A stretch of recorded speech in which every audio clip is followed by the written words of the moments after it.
It's time to kickstart 2025 into gear with a new season, new drivers and new locations, starting in the picturesque coastal town of Portimão that plays host to round one of the Champions of the Future Academy program.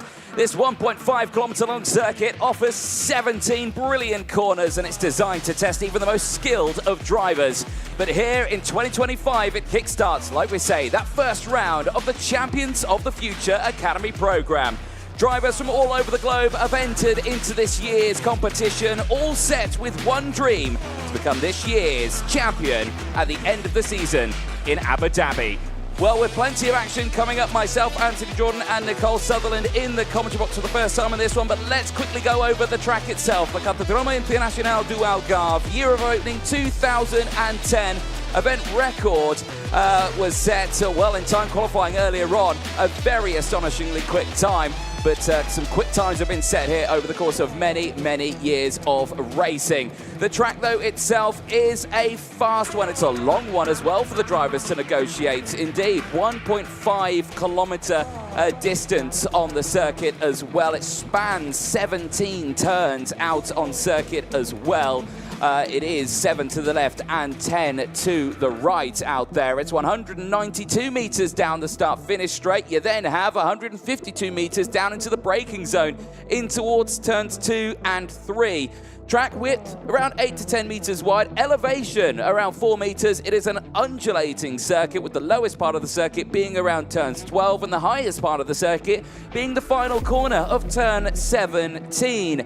Turns in total are 17 of them, 10 to the right, 7 to the left, and the one hairpin out there that is turn number 5, the double apex of turn 8 and 9 looks like the hairpin, but it is an undulating double apex there that they do need to be careful of. Overtaking opportunities, there are many. We see them into turns 3, 5, 8, 13 and 14, and turn 16. We've even seen the occasional round turn 17 over the course of many years. Top speed, though, these drivers are reaching a dizzying speed down into the braking zone at turn number 1, an astonishing 112 kilometers an hour. A little bit slower when it's wet out there, but again, weather has been a little bit topsy-turvy over the course of this weekend. Averaging speed around 86 kilometers an hour. It's a fast and flowing, demanding circuit for our drivers as they get ready to head out for their first of 2 qualifying heats and their final later on today. If you are new to the format for the Champions of the Future Academy program, let's go over it. It is, of course, 2 qualifying heats per class on Saturday after a qualifying session that determines the grid for those, and then of course the final later on in the day. And then going into Sunday, it's a brand new day as well, so another set of qualifying and another round of finals as well. There, though, starting on pole position for the first time in 2025, Vanessa Shilkaneta of Lithuania, one of the Discover Your Drive initiative drivers being backed by F1 Academy, has put it on pole position, and she is, well, in a position where right now she can go to work and see what is going to happen in this one. Now, Nicole Sutherland, you join me. Welcome, 2025, new season, new voice in the box, Nicole. Are you looking forward to this one? Oh, absolutely. I'm delighted to be here. You know, it's been fantastic getting to know some of these drivers so far. Obviously, some are new to the championship, but some aren't, and they've actually been teaching me a little bit about what the format is like, what the pressure is like, and what the circuit is like. First time here for me at the Portimão circuit, 1,500 meter track, so long, and I was so impressed by the length of the straight, 160 meters. So looking forward to seeing how the drivers handle that going into turn 1. It certainly is indeed. There is Ji Huafei joining us on the front row of the grid. Another brilliant qualifying there as well, starting this one on that front row alongside Vanessa Shilkaneta as well. But you have got drivers behind as well. You've got the likes of Connor Clancy in this one. Connor Clancy starting it on the second row of the grid. A brilliant qualifying for Clancy, and again, looking forward to seeing what it can do. Second in the Junior Championship, this one last year, so very much looking forward to seeing this one. Here is our 2 race directors, race director Martin Bean and deputy race director Noelia Franco out there as well, keeping an eye on all the drivers, and they're in constant communication with our race control team as well. They are tucked away inside the broadcast truck as well, keeping an eye on the multitude of cameras that they have got round on the circuit. Well, as you can see, drivers have made their way out onto the circuit, so let's quickly fire you through that full starting grid. as the crowd watches on the sidelines there, ready to watch the first race of the 2025 season. It is Vanessa Schildknecht on pole position, joined by Ji Huafei alongside Connor Clancy and Noya Estaciones on row number 2. They'll be having Victoria Farfus and Enna Pizzuto on row 3. Benjamin Westwood and Angelina Simmons on row 4. You'll have Casper Reipold and Jason Cosmopoulos on row number 5. And with that, all 3 of the F1 Academy drivers are inside that top 10. A brilliant start for their season. Row number 6 is Leonidas Peruzzi and Didier Krief. Row 7 is Veer Chopra and Yanis Kolovos on row 7. Then it is Xavier Drakowski from Julia Munler on row number 8. Jan Michaleshko and Manny Nuvolini on row 9. They'll have Egon Prodotti and Axel Nocom on row 10. They round out the top 20. Kiyu Serra on row 11 is joined by Albert Tam. They'll have Mia O'Shea and Julia Angelard on row 12. Nicholas Karayanis and Nefeli Cosmopoulou on row 13. Nathan Capin and Sanjana Dandu on row 14. Samuel Del Gaudio and Sujana Dandu on row 15. They'll have Solomon Piragua and Shrivan Mohan on row 16. Clelia Sodu and Emma Dowling round out the 34 runners in this grid. Right, we saw qualifying. We saw Vanessa Schildknecht dominating that qualifying session there, Nicole.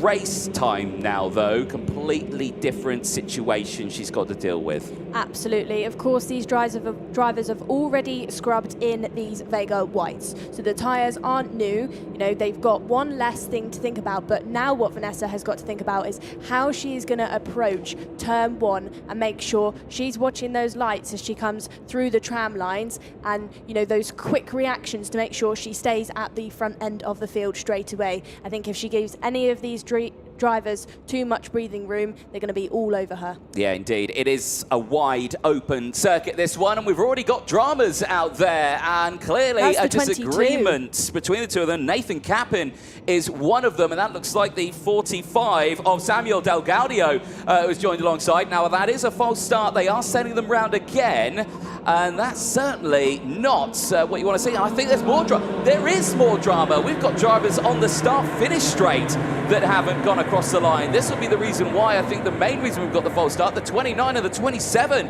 are off the circuit. Now, that is Sujana Dandu. Nefeli Cosmopoulou. Yeah, indeed. Now, they'll be starting on this grid. Well, they should have been starting 30th and 26th. So that is a huge, well, disappointment for 4 drivers out there, because they're out to this race. Now, they are able to restart it if they can.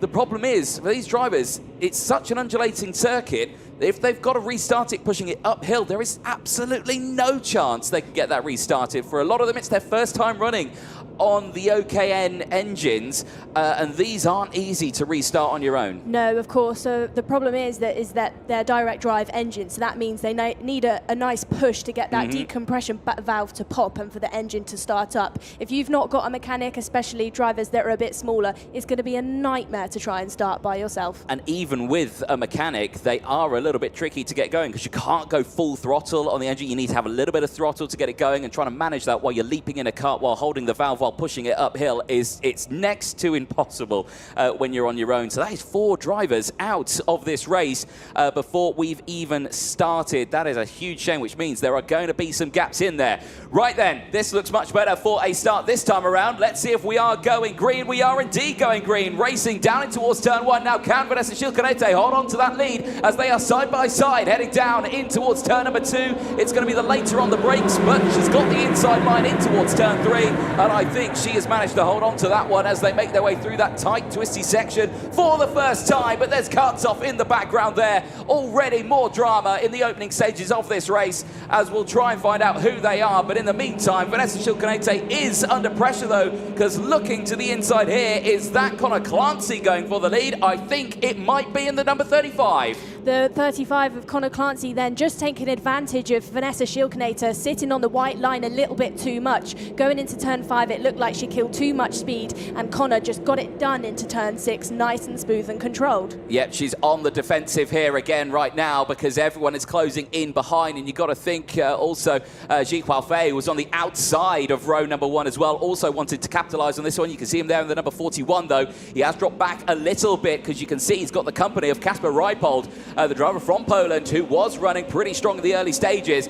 It's Vicky Farfus who's got herself up into third place. An absolutely astonishing start for the Brazilian, who is also backed by F1 Academy and already is, again, under pressure. But Clancy at the front now with the clean air, breaking away. Bit of debris getting kicked off there in the background, so we'll have to see if that's come off anyone's kart. But already we've got drivers under investigation in this one, and I'm seeing it's the number 45 that is finding themselves under investigation, and that is Samuel Del Gaudio, who is unfortunately out of this race at the start. But eyes on this one, loving the work that Conor Clancy is doing here, controlling the pack, already breaking a gap of half a second. Yeah, last lap was a purple lap for him. The way he approaches these corners, you know, he's nice and controlled and carrying all of that momentum round, which is so important on a circuit like this where there's a lot of elevation change. He's about to come through the last corner and down the straight. You know, Schilkinator, she's got the toe there on Conor, so he's going to have to keep in mind she has caught up to him through turn 1, down to turn 2. Is she going to have a look down into turn 3? Not just yet, but she is catching up to him slowly. Yeah, Benjamin Westwood there, though, is also closing in on Vanessa. It's a very close-knit group in the front of this one. You bang on when you say there with that slipstream. You can see the closing distance on it. I mean, you've got 195 metres. That's that first straight there. Then you've got 160 metres, which is the second straight. It's all connected, and it's all flat out from when you exit the likes of turn 15 through 16, 17, and then turns 1, 2, and 3. It's such a fast lap. Yeah, absolutely. And just to mention, Anthony, we've not even got any wind out there. So if that's the toe when there's no wind, what's it going to be like if the wind picks up later in the day or for our second day of racing tomorrow? Yeah, indeed. Well, we'll have to wait and see for that one. Right, update on this. There was, of course, that moment on that opening lap. Can confirm drivers who are eliminated from this race. Enna Pizzuto, Jason Cosmopoulos and Axel Nocom, Correa as well out of this race. Nefeli Cosmopoulou as well, also out of this one. Capin, Del Gaudio, Sujana Dandu and Shivan Mohan all out of this first race. However, the drivers still in this race. They're closing in here. Benjamin Westwood, well, he's right on that rear bumper now, and Reipold's got himself up into third place as well. So Vanessa Schilkinator down to P4, but she's still in this race. This is the battle for first that you are watching. 1, 2, 3, separated by absolutely nothing as they head into the lowest part of the circuit. They're really giving Conor Clancy a run for his money there. Well, Vanessa Schilkinator going down the inside as well. She was looking for the move there on the likes of Casper Reipold, not able to do so, and that suffered her exit now. Ji Huafei may have an opportunity here with the slipstream. Here we go then, side by side in towards turn number 1. That's a risky move from Reipold, backs out of it last second as we go on to lap number 5 of 7. Down into the braking zone then of turn number 3, and again, watch them here on the exit through turn 4, because you can see a move like this. Benjamin Westwood to the lead, straight through, but Clancy's going to defend it straight back down the inside on that positive camber, utilises the apex there of turn number 5 as they climb back uphill now. This is brilliant stuff, but all the meanwhile, it's bringing in the whole pack here, because now Conor Clancy's down to third place. He's now going to have to battle this one. It's Reipold, Westwood, Clancy, Ji Huafei there in P4, Schilkinator in P5, Farfus in P6 from Kreeft. It's all changing around. Oh, Schilkinator's tumbling down the order now from pole positions. He's into 10th place now. And this is what happens in this situation. You start defending, you start seeing those little battles. You bring the whole pack together here. Yeah, absolutely. There's only 1.3 seconds between Casper Reipold up in first and Albert Tam in 7th. Veer Chopra off the circuit there, unfortunately, out of this race, bringing us down to only 23 runners in this race now, as Leonidas Peruzzi, unfortunately, has also tumbled down the order. Biggest movers in this race, you were just mentioning Albert Tam there, 15 places gained, is up into P7 now. You've got the likes of Mia Oja. Yeah. Also big movers in this field, so lots to watch over the course of this one. Casper Reipold holding on to the lead then. Benjamin Westwood holding on to it as well. We'll just keep an eye on the final stages of this race, because it's getting close to that time now, and looks like Reipold may have this one settled here, but Benjamin Westwood certainly not going to make it easy for him here now as they make their way back up through turn 16 and 17, and already you can see there the water that has been falling over the course of last night, the rain and everything, is settled in those tyre barriers, and of course if anyone clips those tyre barriers, it brings that water straight back onto the circuit. So that's going to be something these drivers are going to need to watch out for.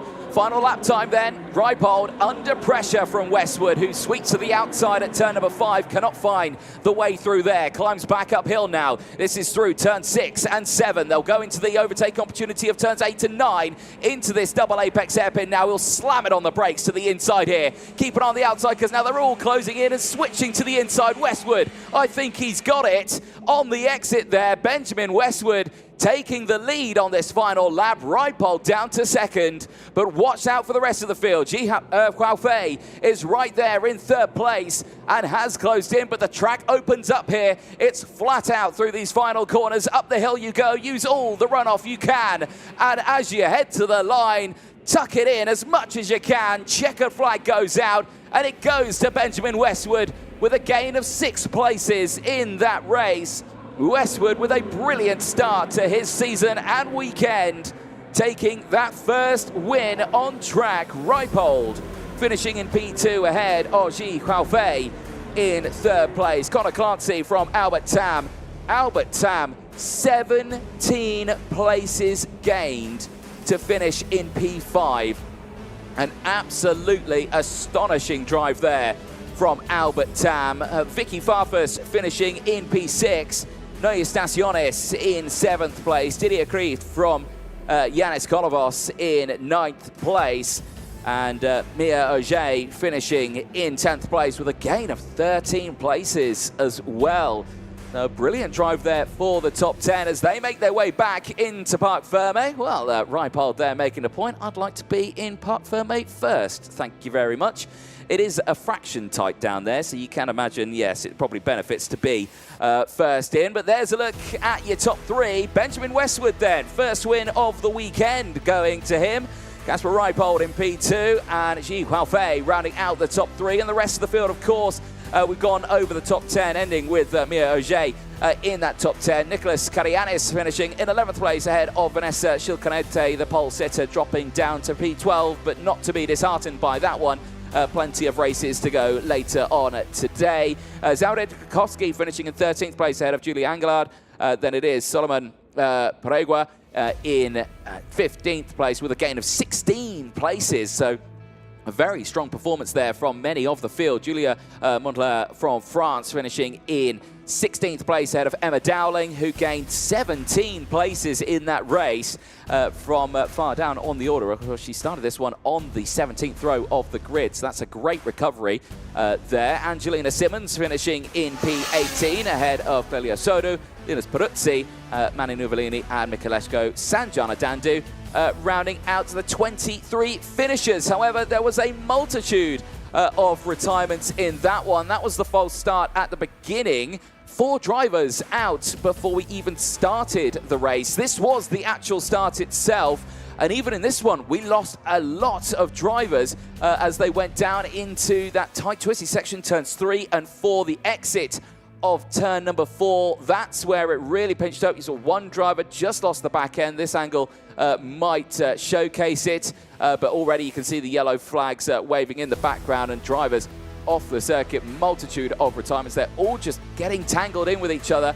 It's a very common sight, but all the meanwhile at the front here, moves coming in thick and fast. Like you say, Vanessa Shilcaneta holding on to the lead in that early stages, dropped down to second, then down to P3. This was the likes of Benji Westwood, Casper Reipold starting to make those moves. Connor Clancy was in the lead at this point. He was breaking away as Reipold went through the move. This was a risky moment here through turn 1. Absolutely nailed through there, and you can see how quickly he tried to hold off the inside line there, but Reipold switching it to the inside. However, it would go to Benjamin Westwood.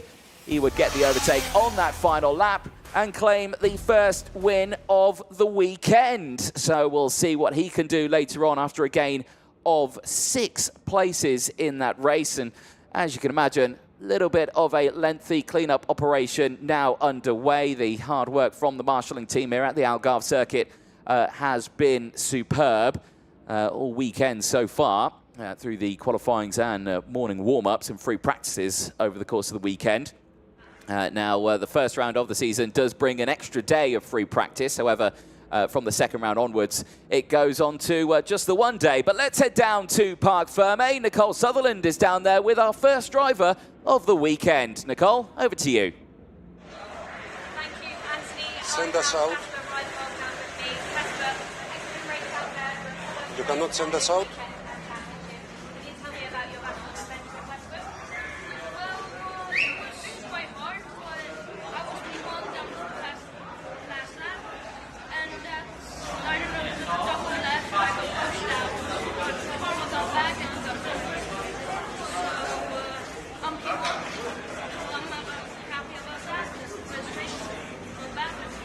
What happened? And the racing out there looked really, really exciting. Well, we'll cut back down there as soon as we can. Obviously, a little bit of audio trouble there from Benjamin Westwood. But like you say, brilliant race so far to open up the first round of the season here in Portimão. But plenty more races to go. Of course, these drivers will have the first heat this morning. It will go into a short break. We'll be in for the second qualifying heats after that short break. And then after those, the lunch break, and then we go into the finals for the first time today.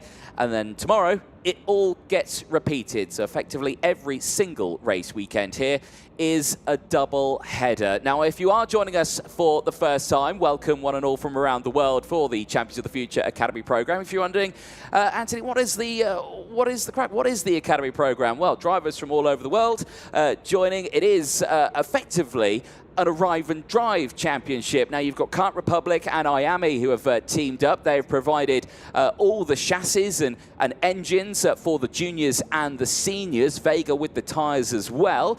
And then, of course, for the minis, you've got Paralin and TM Karts. They provide the chassis and the engines for the Mini 60 category, and they've pulled that in there. I think we're ready now. I think we can head down to Parc Ferme. Nicole, back over to you. Thank you, Anthony. We are ready for some interviews. Casper Reipold. Casper, a race win out there for you. Can you tell me about the race and about your battle with Benjamin Westwood? Well, the race was intense. I was starting at P9, so nice comeback. The fight was pretty intense. I got pushed out at the last lap from the double left, but Karma got back and he got a bumper, so I'm still P1. I cannot wait for the next race. Hopefully I win also. Great to hear from you, Casper. Good luck for the rest of your racing. Anthony, what have we got next? Thank you very much, Nicole. We have plenty left. Mini 60 qualifying heat 1. That is due to head out onto the circuit in a few moments' time. You can see them lined up just to the right-hand side of your screen. Qualifying heat 1, 6 laps, 9-kilometre race distance. It's still a very lengthy race. But these drivers have got a little bit more work ahead of them because, like I say, it's all about the slipstream here at the Portimão circuit in Portugal.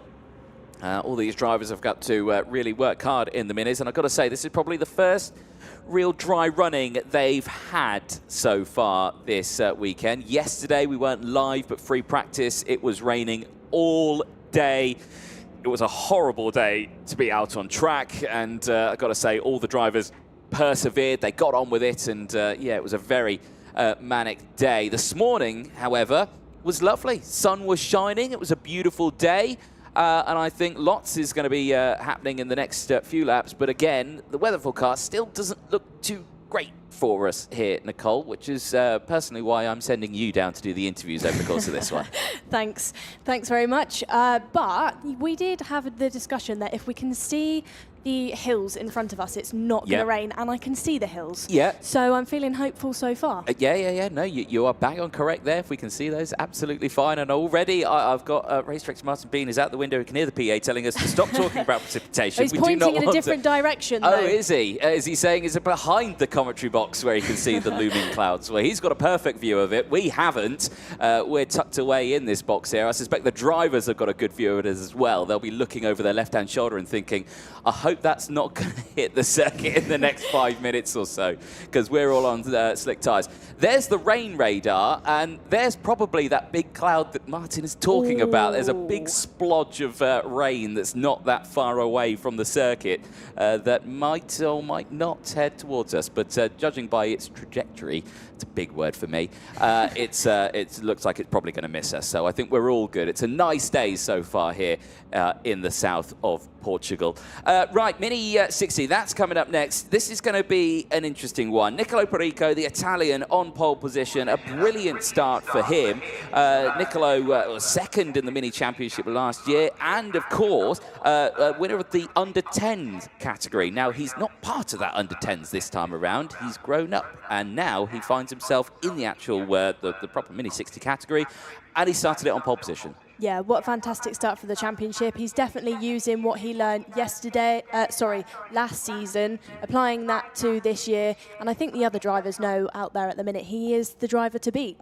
Yeah, no, I completely agree. Mathis Brageot as well, joining him on that front row as well. The driver from France, certainly one to keep an eye on. He's returning from 2024, back for another season here in the Academy program. And like I say, starting it very strong. Last words of encouragement. The best handshake I've seen so far this weekend from him and his mechanic as he gets himself primed and ready at the front of this field. Now, these the Mini 60s, now they are a button start. They have got that little benefit because, of course, trying to push start one of these ones if you're a Mini would be absolutely impossible. Yeah, absolutely. TM engines and Paralin chassis, different to what we have from our OKN juniors and OKN seniors who are on the IAME and the Kart Republic. So different setup, but, you know, great machinery. The tyres that these drivers are using will be the Vegas as well. So, you know, that kind of mixture of the TM, the Paralin, the Vega, fantastic karts to be driving. And I think these are karts that give these younger drivers a really good opportunity to learn as well as show what they already know. Well, over the course of this weekend as well, it is all about tyre management because it's just the one set they get for the entire day today that has to do qualifying, 2 qualifying heats, and the final. So it's not many races that they've got to do on them, but it is still a test of who's looking after them, who will benefit later on in that final. Engines have fired up. Let's quickly fire through this starting lineup then as well. All the field of 28 drivers make their way out onto the circuit. Nicolo Perico and Mathis Brageot on row number 1. Lorenzo Zucchetto and Wyn Goschalk on row 2. Zane Burgess and Rivan Preetham on row 3. They'll have Theo Palfrein and Ari Kallenberg on row 4. Atika Mir and Vicente Capella on row 5. They'll have Daniela Verba and Ava Lawrence on row 6. Jay Kostecki and Achilles Peruzzi go from row number 7. Manuel Kalendi and Aaron Mason on row 8. They'll have Alba Cueva and Benjamin Krajkovic on row 9. The top 20 will see Rian Rashid and Brody Dowling on row 10. Giovanni Desani Jr. and Daniel Hakkinen join on row 11. They'll have Alessandro Salas and Jan Gazielik on row 12. Samir Chopra and Stanislav Zarko on row 13.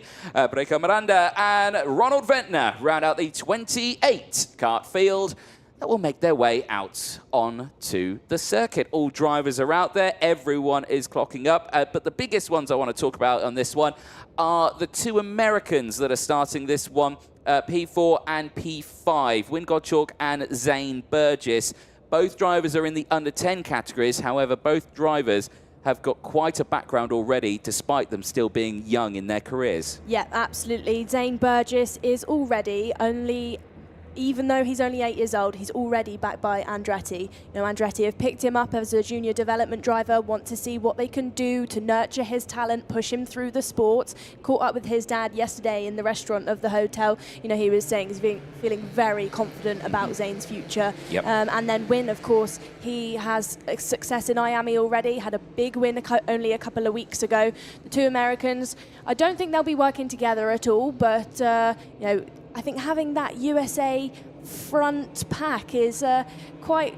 I know I would feel confident if I was one of those 2 drivers. Well, yeah, because you could think they might work together over the course of this one, but they'll have to dig deep because they've got Europe's finest ahead of them. Nicolo Perico of Italy, Mathis Brageot and Lorenzo Zucchetto of Switzerland out there as well. Lots is going to be happening over the course of this one. But the mini category is a completely different style of racing than what we'll see to the juniors and the seniors, won't we? Yes, okay, we saw the slipstream, the toe that we see in that one, but in the minis, you see kind of packs working together. They're kind of super glue their front to rear bumpers together, and they're kind of working in a pack almost of cars bumper draft each other. Almost bumper draft each other, yes, exactly. And if you find yourself on your own, that's where it's like, oh, you don't want to be in this situation. Yeah, absolutely. As you can see on your screen there, we've got our pole man, Nicolo Perico, just backing the pack up now as we head through towards turn number 11. This is very nice early in the lap. Slow.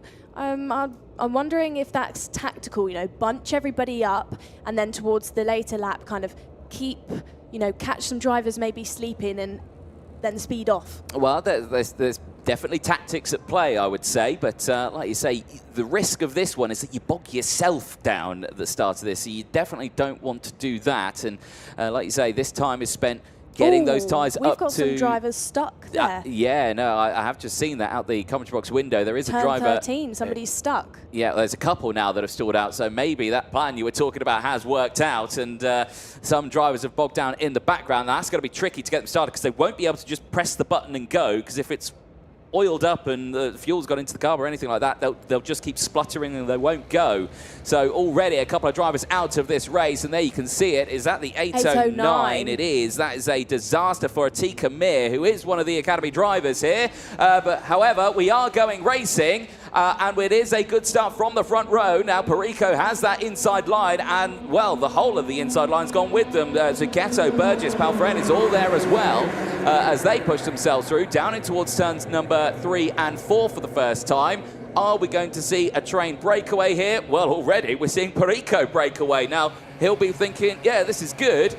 But when I've seen mini racing here, Nicole, usually someone who's on their own gets caught up by drivers behind, and already you're seeing the two closing in behind as well. Brageau, I believe, holding on to that one. But I think, actually, is it the 818 that has got himself up? Is it Zane Burgess that has moved up into second place already? It might possibly be. We'll have to wait until they cross the line to fully confirm that. But it is. It's the 820. It is Zane Burgess from the USA.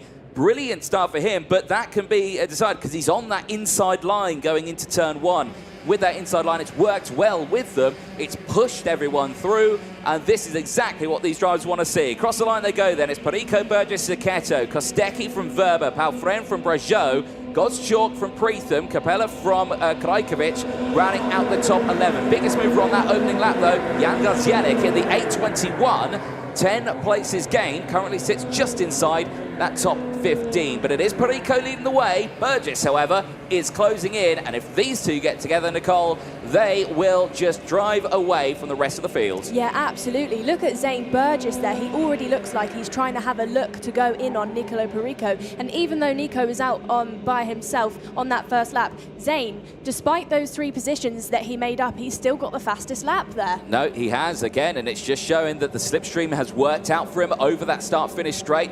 He's not going for the moves yet, though, if you can see. Yes, he knows he's got that pace. He's caught up, and he's thinking, right, let's stick behind Nicolo here. Let's push. Let's see what's going to happen. Let's try and break away. And that's a smart decision there in this early stages. Over the start-finish line they go then. What is the time's going to be this time around? Near identical between the two of them, and look at that already. Unfortunately for Lorenzo Zucchetto, who's there in 3rd place, he has got the company of Kostecki just behind, and I think those two need to really think about now working together to try and close that gap up. Wins Gottschalk's though. He's got the fastest lap of the race. He is down in P8 at the moment. Scratch that, 7th place. He's got past Palfren. Now they're pushing up together as well. So it's a long waiting game here now to see which groups of 2, because that's what they're in right now. Well, well, it's a smart move, but in this early stage, look how much time they've lost. Yeah. Purely from that one overtake. You don't want to do that too many times. You need to focus on trying to close in. Now we've got to look at how Lorenzo handles that. Does he continue to push Jay instead of, you know, trying to go back in? But Jay up 10 positions after 2 laps and still pushing forward. I'd say the starts of these races are vital, and if you can get those race starts down to a T, you'll be absolutely golden over the course of this one, because look at the size of the circuit compared to the karts. It looks like you get about 10 karts wide over the course of this circuit. So, I mean, it just showed that the racing's going to be incredibly close, and we're already seeing that here, because now Kostecki and Zucchetto, I think now they've got themselves squared away. Kostecki's closing in, I think. We might have a 3-car battle at the front here, despite the fact that Burgess and Perico are working well together. 3-car battle, but I think let's not count out the 8-2-8 of Daniela Verber and Mathis Brajot, because I think this is going to turn into a 5 as Brajot goes down the inside on the double apex corner of turn 8 and 9. He did get the move done there on Verber. Yeah, indeed. Well, I'm looking at the lap times here. Perico and Burgess, now they were 105.6 and 105.7. However, the likes of the drivers behind, Daniela Verber, 105.3, 2/10 faster than the drivers ahead. So the pace at the front here is quick, but it's not the quickest, and that spells good news for the drivers behind. They will be able to close in. However, these drivers, they're running out of time. We're already on lap 5 of 6. The last lap board will be out this time, and there's a problem for Burgess. Burgess's engine has died on him. He is tumbling down the order, and something's gone wrong there. It just had no waft on one of the fastest parts of the circuit. Oh dear, that's heartbreak for Burgess. He was looking absolutely on fire in the early stages of this races. And like you said, he's just tumbling down the order there.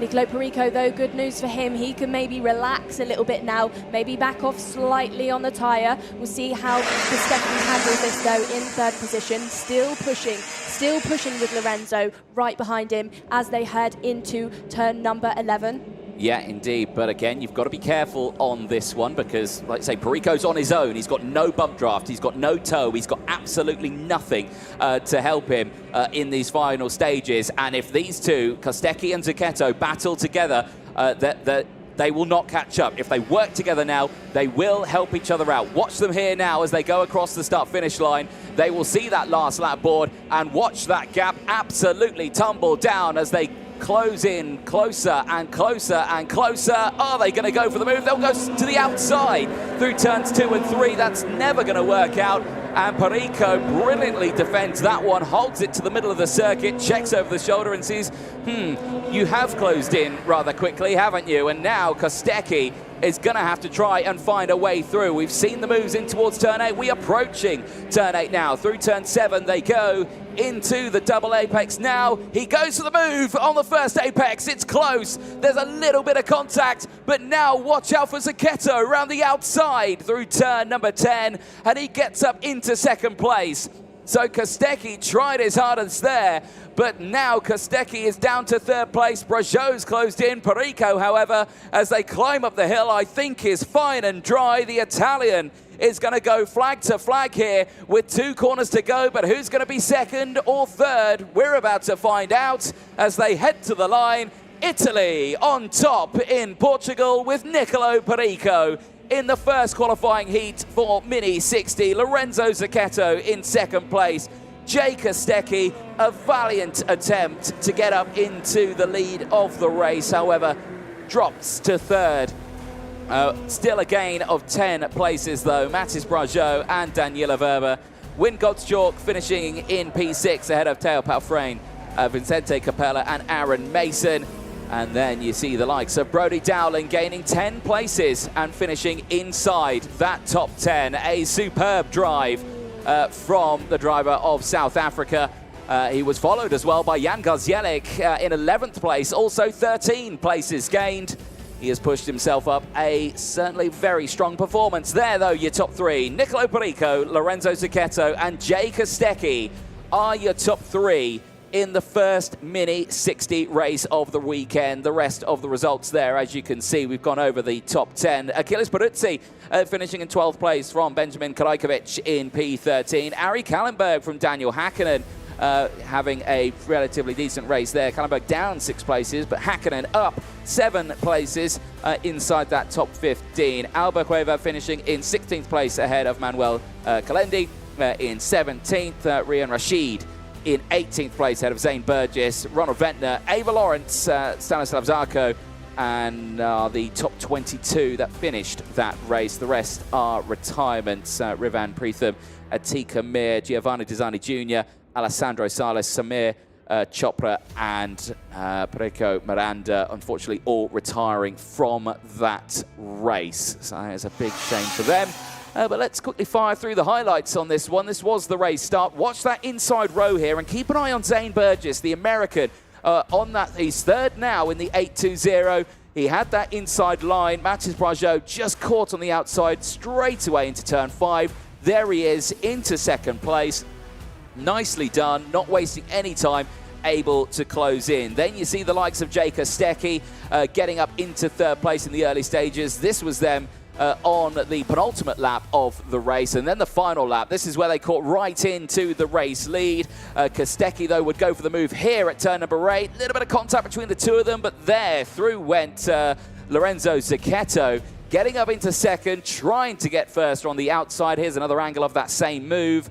Again, just not going to work out, and you can see how quickly you can lose positions in this one, and for Lorenzo Zucchetto taking full advantage of that attack and nearly getting the race lead on that last lap of the race. If he was able to hold it round the outside, that would have worked out absolutely perfectly for him. First and second clear and dry. Battle for third, though.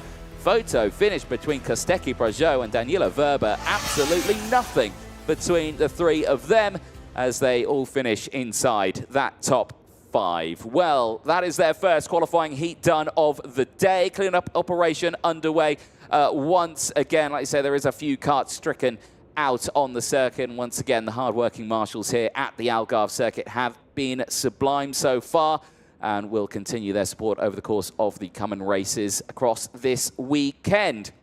One more race to go in the morning round of the qualifying heats. There'll be a very short interlude before going into the second round of the qualifying heats this morning. And then, of course, after that, the lunch break. And then we go into the finals a little bit later on today, where we will have, of course, the first round of podiums. Of course, trophies up for grabs for the first day of racing. It is effectively a double-header weekend.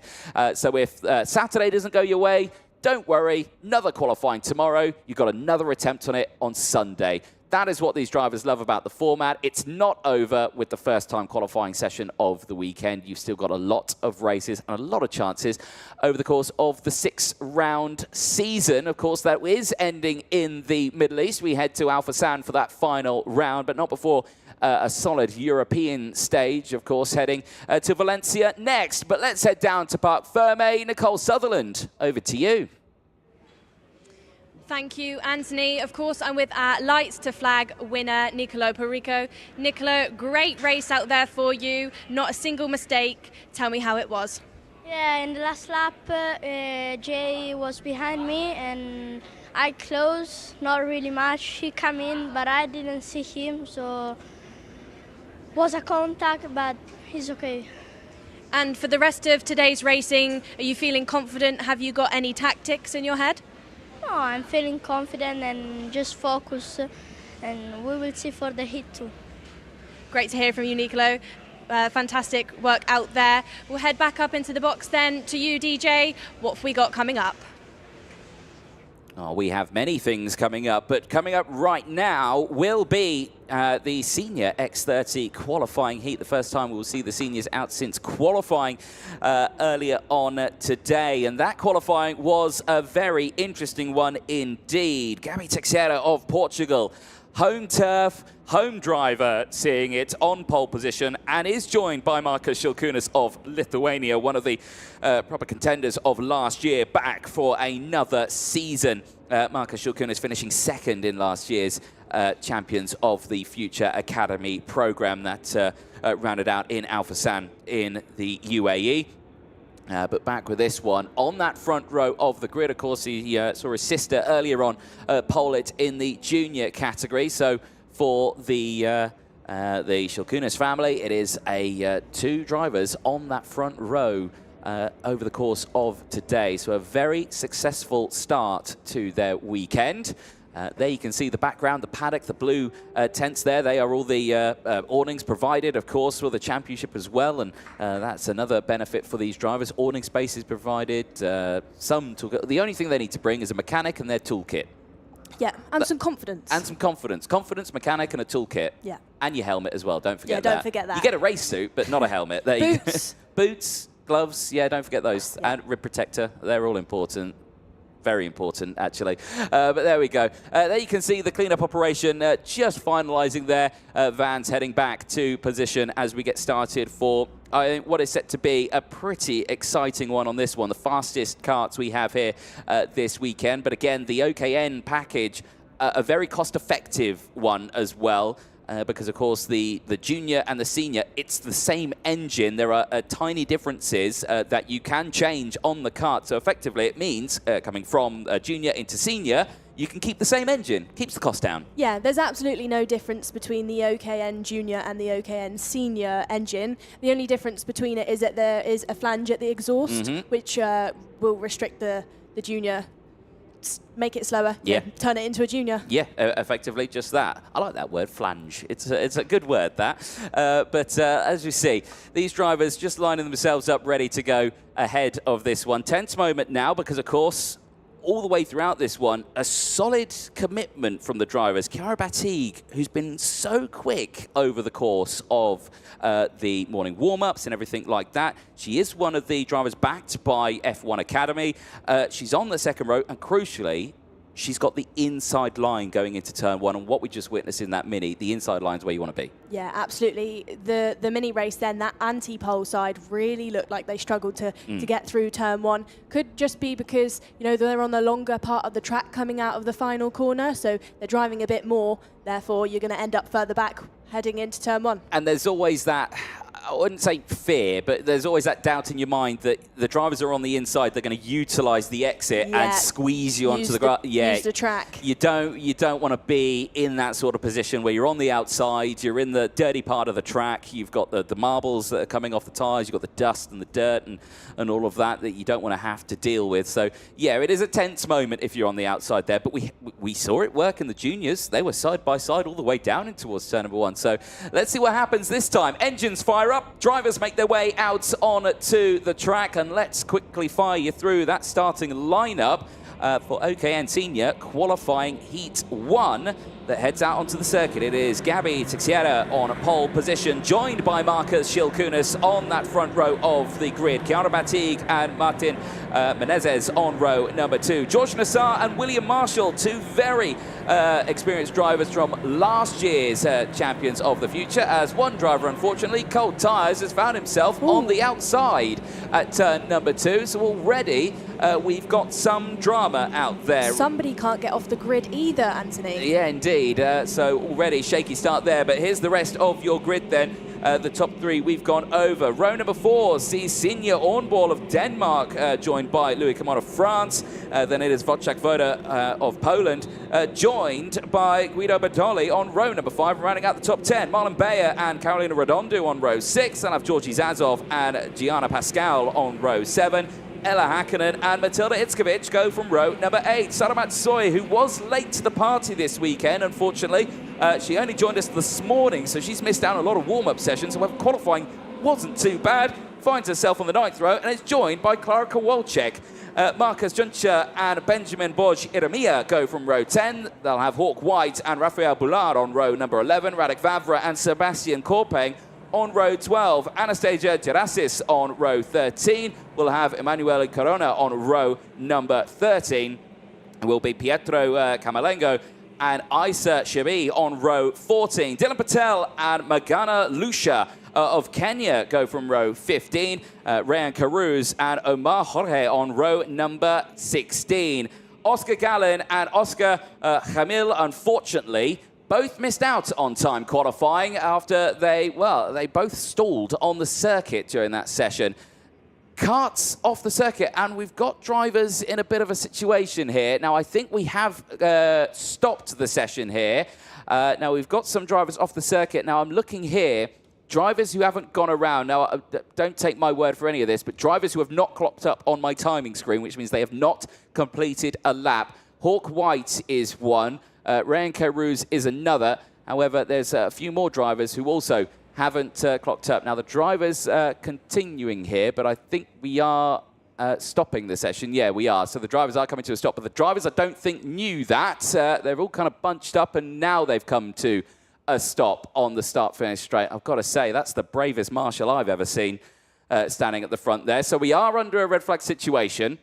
Marshals are dealing with an incident that has occurred down at turn number 2 for the moment. So this moment now, the karts have stopped because the race hasn't actually even started. This will be a full grid up, full sort out, which means all the mechanics have to come back onto the circuit. They'll have to reposition all the karts back into formation, and this gives us a real close-up look at these drivers on the track now, and a real good look at the karts and the tyres. Already these tyres have done a time qualifying session and 1 formation lap for this one, so they should be in relatively decent condition. But for a driver, Nicole, you've raced in previous years, and a red flag before you're about to start a race, you're hyping yourself up, you're getting going, and then all of a sudden you're finding yourself stopped and standing out of your car on the start-finish straight. Yeah, I think it's a complete break in concentration and adrenaline as well. You've gone through, these drivers then were getting to that point where that adrenaline was probably almost 100%, and then it just stops.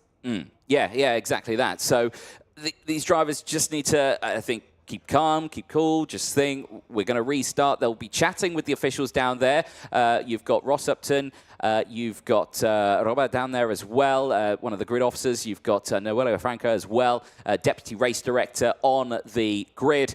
They will be sorting with everything down on the circuit. So let's try and get that one organised in a few moments' time. I believe Nicole Sutherland's going to head down to the grid, just see what's occurring out there. So we'll keep an eye on that and see if we can get anything down there. Now, all the drivers are going to get pushed back. Now, all of them going to get pushed back. They're going to get re-gridded into formation. So a lot of work's going to happen. Maybe worth checking turn 1 for possible water on the track. It looks like he's ready to go. Right, so word there from race control, possible water on circuit from a radiator. Now, that can always spell a little bit of disaster for other drivers as well, who can get caught out with that. So there is a multitude of drivers who are down there at turn number 1. I can see many on their feet and walking around. There is one driver being seen to at the moment, but it looks like that driver has been picked up now and is on their feet as well, which is good to see. But these sort of conditions, they are the trickiest because, of course, you've got the tyre barriers that surround the circuit. They are full of water, of course, because we've had a lot of rain over the last few days. And, of course, if anyone hits that tyre wall, it brings all the water onto the circuit. And, of course, these drivers are running on slick tyres, and then they hit a patch of wet tarmac, and then all of a sudden it's gone a bit haywire. So hopefully that all gets sorted out and the track dries out pretty quickly here. But as you can imagine, a tense time for the drivers now as the pre-grid officers are getting the grid organised and sorted back out. Of course, the mechanics won't be able to rejoin onto the circuit just yet. They will have to wait until they get given the thumbs up to rejoin. They can't touch the karts or anything like that. They're allowed to push the karts to get them started. But effectively, they're in a sort of parc fermé sort of situation. So you can imagine it's a tense moment for everyone just to get themselves sorted out. And even on a formation lap, you know, a nose can drop. And this is what we talk about in these sort of situations. On a grid up, if you've accidentally bumped into the driver ahead of you, the front nose can drop. It's a tense moment. Let's head down to the grid. Nicole Sutherland's made the walk from the box to the grid. Nicole, over to you. Thank you, Anthony. Yeah, and made the walk down here to join Chiara Batigue. Chiara, part of the driver programme for F1 Academy this year. Can you tell me about how you're feeling on this first round and what it's been like for you so far to be part of that initiative? I think it's been really exciting as I'm selected for the F1 Academy. We have a really nice sticker set and yeah, we'll see how it will go. And of course, a bit of disruption for this first heat. You know, we didn't quite get racing then. As a driver, when you've got so much adrenaline and concentration going on through those kind of warm-up laps, how do you make sure that you stay concentrated when we get started again shortly? I think it's really important that the track will not be wet, as it is really, really dangerous. What I do is, just think about what will happen, what could happen, and what, positive starts.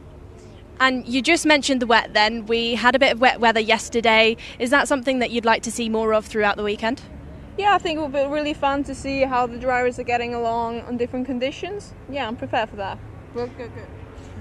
Thanks, Chiara, and good luck. The next driver I want to try and talk to, if I can, is the 202 of Marcus Schilkunas, brother of Vanessa Schilknater, who polled it in the junior category. Marcus, of course, is a favourite to win this championship this weekend. P2 last year. Marcus, great result last year. How are you feeling going into this first heat? No stress. Just I do what I have to do and finish the race. Finish the race. So is that something for you that you think is more, you just need to finish rather than try and win everything? I mean, it's always better to finish than finish first and crash, so it's better. Great to hear from you, Marcus. We'll see how you get on. As you can see behind me, then the drivers are repositioning. We're making up for those lost spaces from the drivers that won't be continuing in this heat. So we've just got a bit of a mix around the 2-4-3 starts next to me. You don't, no speaking? No. We'll head over to another driver then, the 2-4-1 of Georgie Nassar. Georgie is here this weekend. I think he has an FIA driver, Matthew Higgins, coaching him this weekend. Georgie, you feeling good? Feeling confident? Yeah, really happy. And this weekend, who have you brought with you to kind of keep you in a good headspace, tell you how to be fast and be confident? My team manager down over there, Matthias Nijame, and Matthew Higgins. And Matthias and Matthew, what have they said to you so far? Superb quali, and go get them in the heats. Great to hear from you, Georgie. Then we'll head back up into Anthony just for now. I'm going to stay down here and, continue to see what's going on. But Anthony, what have you got up there? Thanks, Nicole. Well, what I've got up here is I've got a grid, I've got a view, a brilliant view of the circuit, and a lot of drivers sitting in their karts waiting to see what is going to be happening at the moment. So far, I've not been given an update in the box. Of course, the last update that we had was from race control out there, just assessing some possible water from a radiator on the circuit down in towards turn number 2. The marshals have been working hard to try and clear that up in this moment that we've had. The marshals have done a brilliant job. They have cleared the circuit, drivers up on their feet and walking away. And of course, we'll assess who those drivers were involved and who will not be taking the restart on this one as they are making their way around the circuit on the recovery truck right now. There's always a talk on this one because effectively the race hasn't started. Are they able to restart? There's always a talk of that. However, if they have sustained a fair chunk of damage, there's a chance that there's not enough time to get that sorted out and they won't take the restart. Well, it's not even a restart, it's the start, effectively. It's a delayed start because we didn't even go green. So this is a very interesting situation. Now, I believe I've been told here that we are going to have around 15 minutes or so until this race is going to be restarted. So that might be a repair window, effectively, for anyone that's been allocated for the drivers. Do not take my word for that. Of course, my words have no gravity whatsoever in that. The officials will say what's going to be happening. Martin Bean is down there. Let's see if we can listen in. I don't think we can listen in just for the moment there, but Martin Bean, our race director, joined by Noelia Franco as well, deputy race director there, just in the foreground, talking with the mechanics, and they have still not been given the okay to come onto the grid. Now Martin's heading over to chat to the drivers as well. And I think we might be able to listen into this one in a few moments' time. But the drivers are now going to get a briefing from Martin Bean. They're all gathered up on the track. But this is a tense moment now because, like you say, they've not started their race. They've got drivers missing from parts of the grid that they were expecting them to be. They do have to keep those gaps there as well. They can't close that gap up on a restart. If there is a driver missing that's in the middle of the pack, they have to leave that gap there. Here's Martin, let's listen in. 4 cars involved. I've sent them back to Pipe Pro to check. 2 of them may be repairable, 2 of them I don't think they will. But until I have the information from then, I'm not making a decision. When I know they can be repaired, we have a clock that starts, we have 15 minutes to get them repaired, back on the grid, and we have a restart. If you have a nose cone penalty now, they will be reset, so don't worry about that. Okay, but please don't go running off back out there. I need you to stay in here. All right? Any questions? No? Thank you for your help, guys. Just stay on the grid. Please stay with the track, yeah. Okay? I'm going to go see technical now. Well, there you go. Confirmation there that a 15-minute repair window is open. So effectively, this is a complete restart. Nothing happened. We didn't do a formation. Imagine them. They're still on the pre-grid. This is a complete restart. But like Martin was saying there's a couple of karts that could be repairable, some karts that I don't think could be repairable there, and they will be out of this race. But the main thing that you heard there was nose cones. If they did get bunched up or anything, it's so common to see a nose cone penalty happen on an opening stage where you're so bunched up nice and close that it can drop in one of those completely accidentally, of course.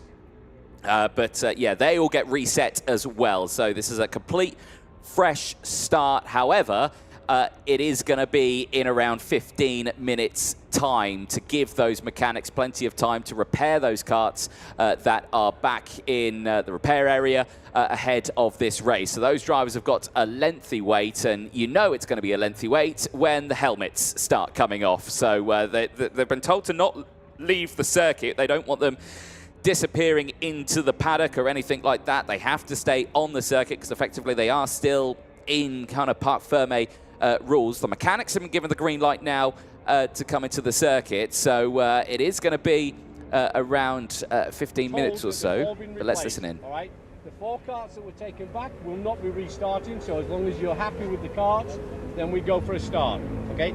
Please don't do any work on them. The mechanics shouldn't need to do any work because the nose cones have been replaced, okay? Do you understand? Huh?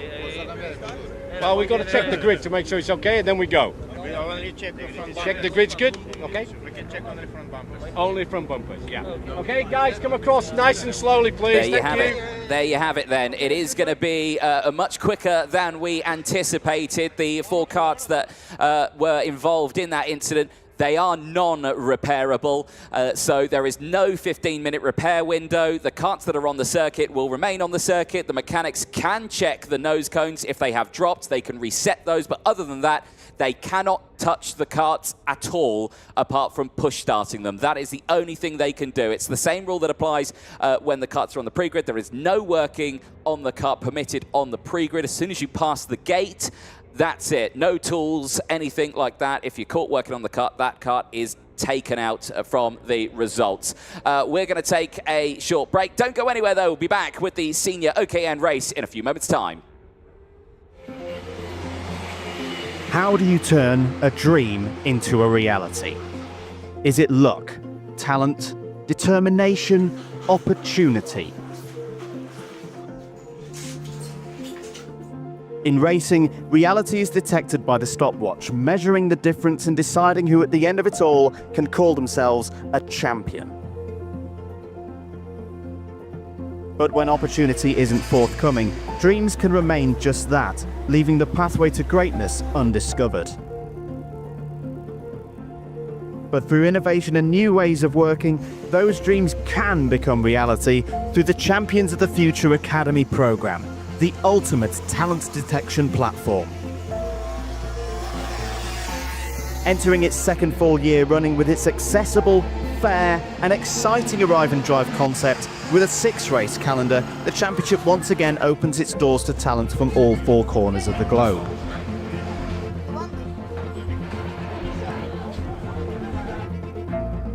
Starting in Europe with 4 races, Portugal and Hungary joined Spain and Italy on the schedule, before 2 races in the Middle East, visiting Lusail in Qatar, and a return to Al Fassan for the season finale. The Arrive and Drive concept makes the Champions of the Future Academy program all about the driver. Simply bring with you your race gear, mechanic, and their toolbox, and you'll be set to go thanks to the technical expertise of the series partners, meaning the battle to be the best is purely decided out on track. Returning for 2025 is the valued support of both the Mercedes-AMG F1 team and F1 Academy, with Kick Sauber F1 joining the family of championship partners looking to recruit new talent.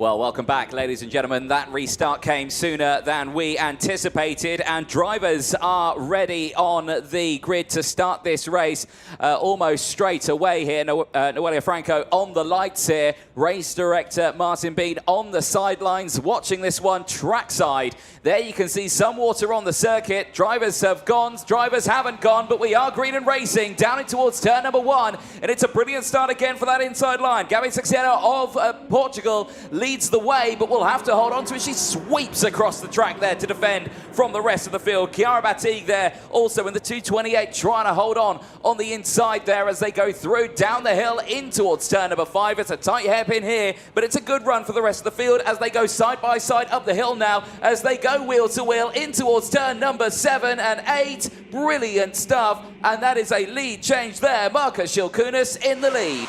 Chiara Battigue all over the back of Gabi Teixeira, then trying to have a look as well. But what a move from Marcus Schilkunis to start off this race. Yeah, certainly so. Not wasting any time whatsoever and utilising that early stage of the race and already starting to open up a gap. The drivers, though, this is second place. Big move down the inside by the 228. Chiara Battigue gets into third place, or second place, I should say, and goes on the hunt now towards Marcus Schilkunis, who is breaking away from the field, though. The gap is 0.6 of a second, but already she's on the defensive here as Teixeira trying to battle back. Is joined by the likes of Menezes as well, who's there in fourth place. George Nassar from Senior Ornball, who's there in P6. It's all kicking off in this front runners, but crucially at the front, Schilkunis and Chiara Battigue, they've broken away. They're looking pretty clear right now. They absolutely do, but it does look like Martin Menezes has got the move done on Gabi also.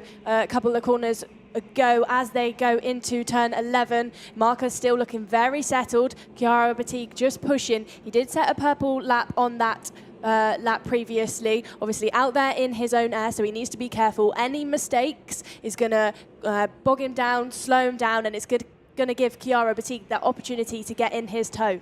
Yep, certainly so. Back over the start-finish line they go then on to lap number 3, and there's more karts that have come to a grinding halt on the start-finish line. We'll try and figure out who that is.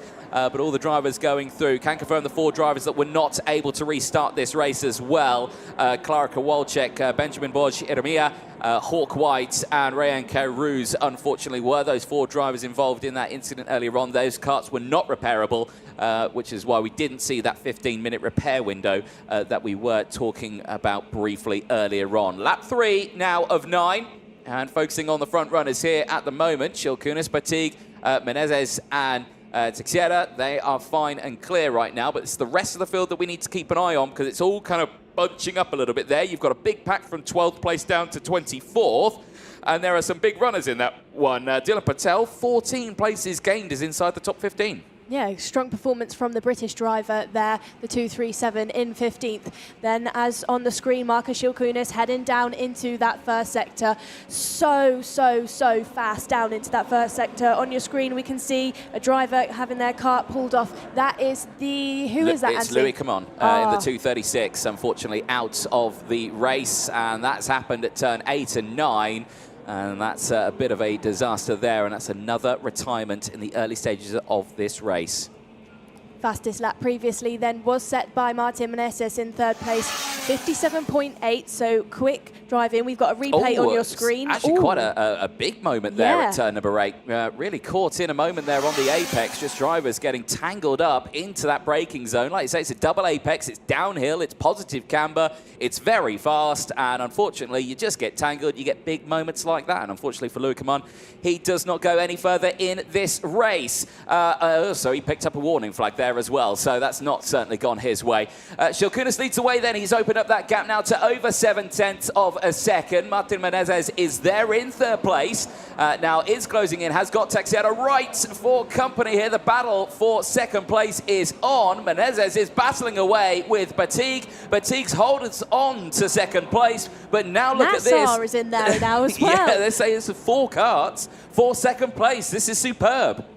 Yeah, absolutely. Chiara Battigue, though, looking quite controlled as... is that Menezes has gone up the inside? I cursed her there, I think, Anthony. Well, there, Menezes getting that move done, and you can imagine, you tried to speak to Menezes earlier. He said, no. He was focusing on moves like this. So there we go, brilliant stuff for him, up into second place. Now, the time that we got left on this one, we are lap 5 of 9. I don't think he can close in a 1.9 second gap in that time. That is a lengthy gap that Marcus Shilkunas has got here from the rest of the field. But the eyes will focus on Chiara Batig, who's still there in 3rd place. George Nassar, though, is going to make this difficult for her. Teixeira there as well, all inside that top 5 as they continue their fight. A little further down as well, Wojciech Woda has moved up into 8th place, got past Guido Badoli as well. They're inside the top 10, 8th and 9th place for them. William Marshall holding on to the top 10 as it stands. But the rest of the field are looking strong. Oscar Gallen as well, or King Gallen, as he's been asked for me to call him, is up 9 places currently, now into P24. After qualifying today, went terribly. His kart broke on the qualifying session, so he's had to work hard all the way through. He's going to have to work hard through these qualifying heats today to see if he can close it back up. Eyes on this one. We're now on lap 7 of 9, and look at that gap, 1.7 seconds between Shilkunas and Menezes. Yeah, you know, Marcus looks like he's kind of checked out in this race so far, but on your screen we can see this battle between Gabby and George there in 4th and 5th. Gabby all over the back of George. He's not giving it up just yet. The camera ops are focusing on this fight. We can see a Chiara and who's that? That's Menezes going through then as well. You know, no moves made yet. Chiara can't quite catch up to Martin so far. Well, there you can see George Nassar and Gary Teixeira as well, battling P4 and P5. They're very close to each other right now, and Gary Teixeira, the pole sitter, trying to clinch back any given opportunities. However, each move she tries brings in the likes of Sinja Ornball of Denmark just behind, and there's more coming together at turn number 8. That's possibly Radek Vavra, Pietro Camarengo, and Rafael Boulard, unfortunately, have all been involved in that one. The 227, the 217, and the 208, I think, all out of this race. I think they've been caught out there at turn number 8. And I think we have had a move there from Chiara Batik back up into 2nd place. Martin Menezes has lost it to Chiara then. Not sure what corner that was as we were focusing on that pack of karts that had crashed. But Chiara, defensive driving then. Martin's got to be careful because it looked like there was a bit of pushing going on. He's got to watch that front nose cone, make sure that doesn't pop in as he's trying to get back through on Chiara Batik, the 228. Yeah, indeed. Well, let's keep an eye on this one because, like you say, it's back uphill now. You can see the tighter lines there from Chiara. Checks over the shoulder, just assesses the situation.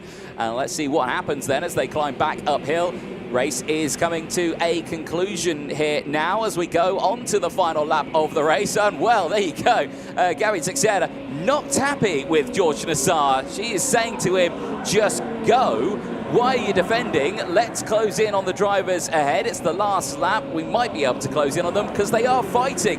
And we're seeing that here now. Chiara Batig is going to have to be on the defensive here on this final lap. Another check over the shoulder. She doesn't want to do that too many times because it will be where you end up as down the inside goes Martin Menezes, the Portuguese driver, back into 2nd place. And Chiara Batig will have to dig deep on this final sector. It's not over yet. There are opportunities here down the hill in towards the likes of turns 12 and 13. It's not going to happen on the exit here, but here, your race leader, Marcus Shilkunas, we've not seen much of him. We've not said much of him because he's only got one more corner to go. He's clear by 1.9 seconds to the line. It's Marcus Shilkunas who claims the first win of the OKN senior category here in Portugal. Martin Menezes, he holds on to 2nd place. Chiara Batig, though, claims a top 3 in her first race of the season. A superb start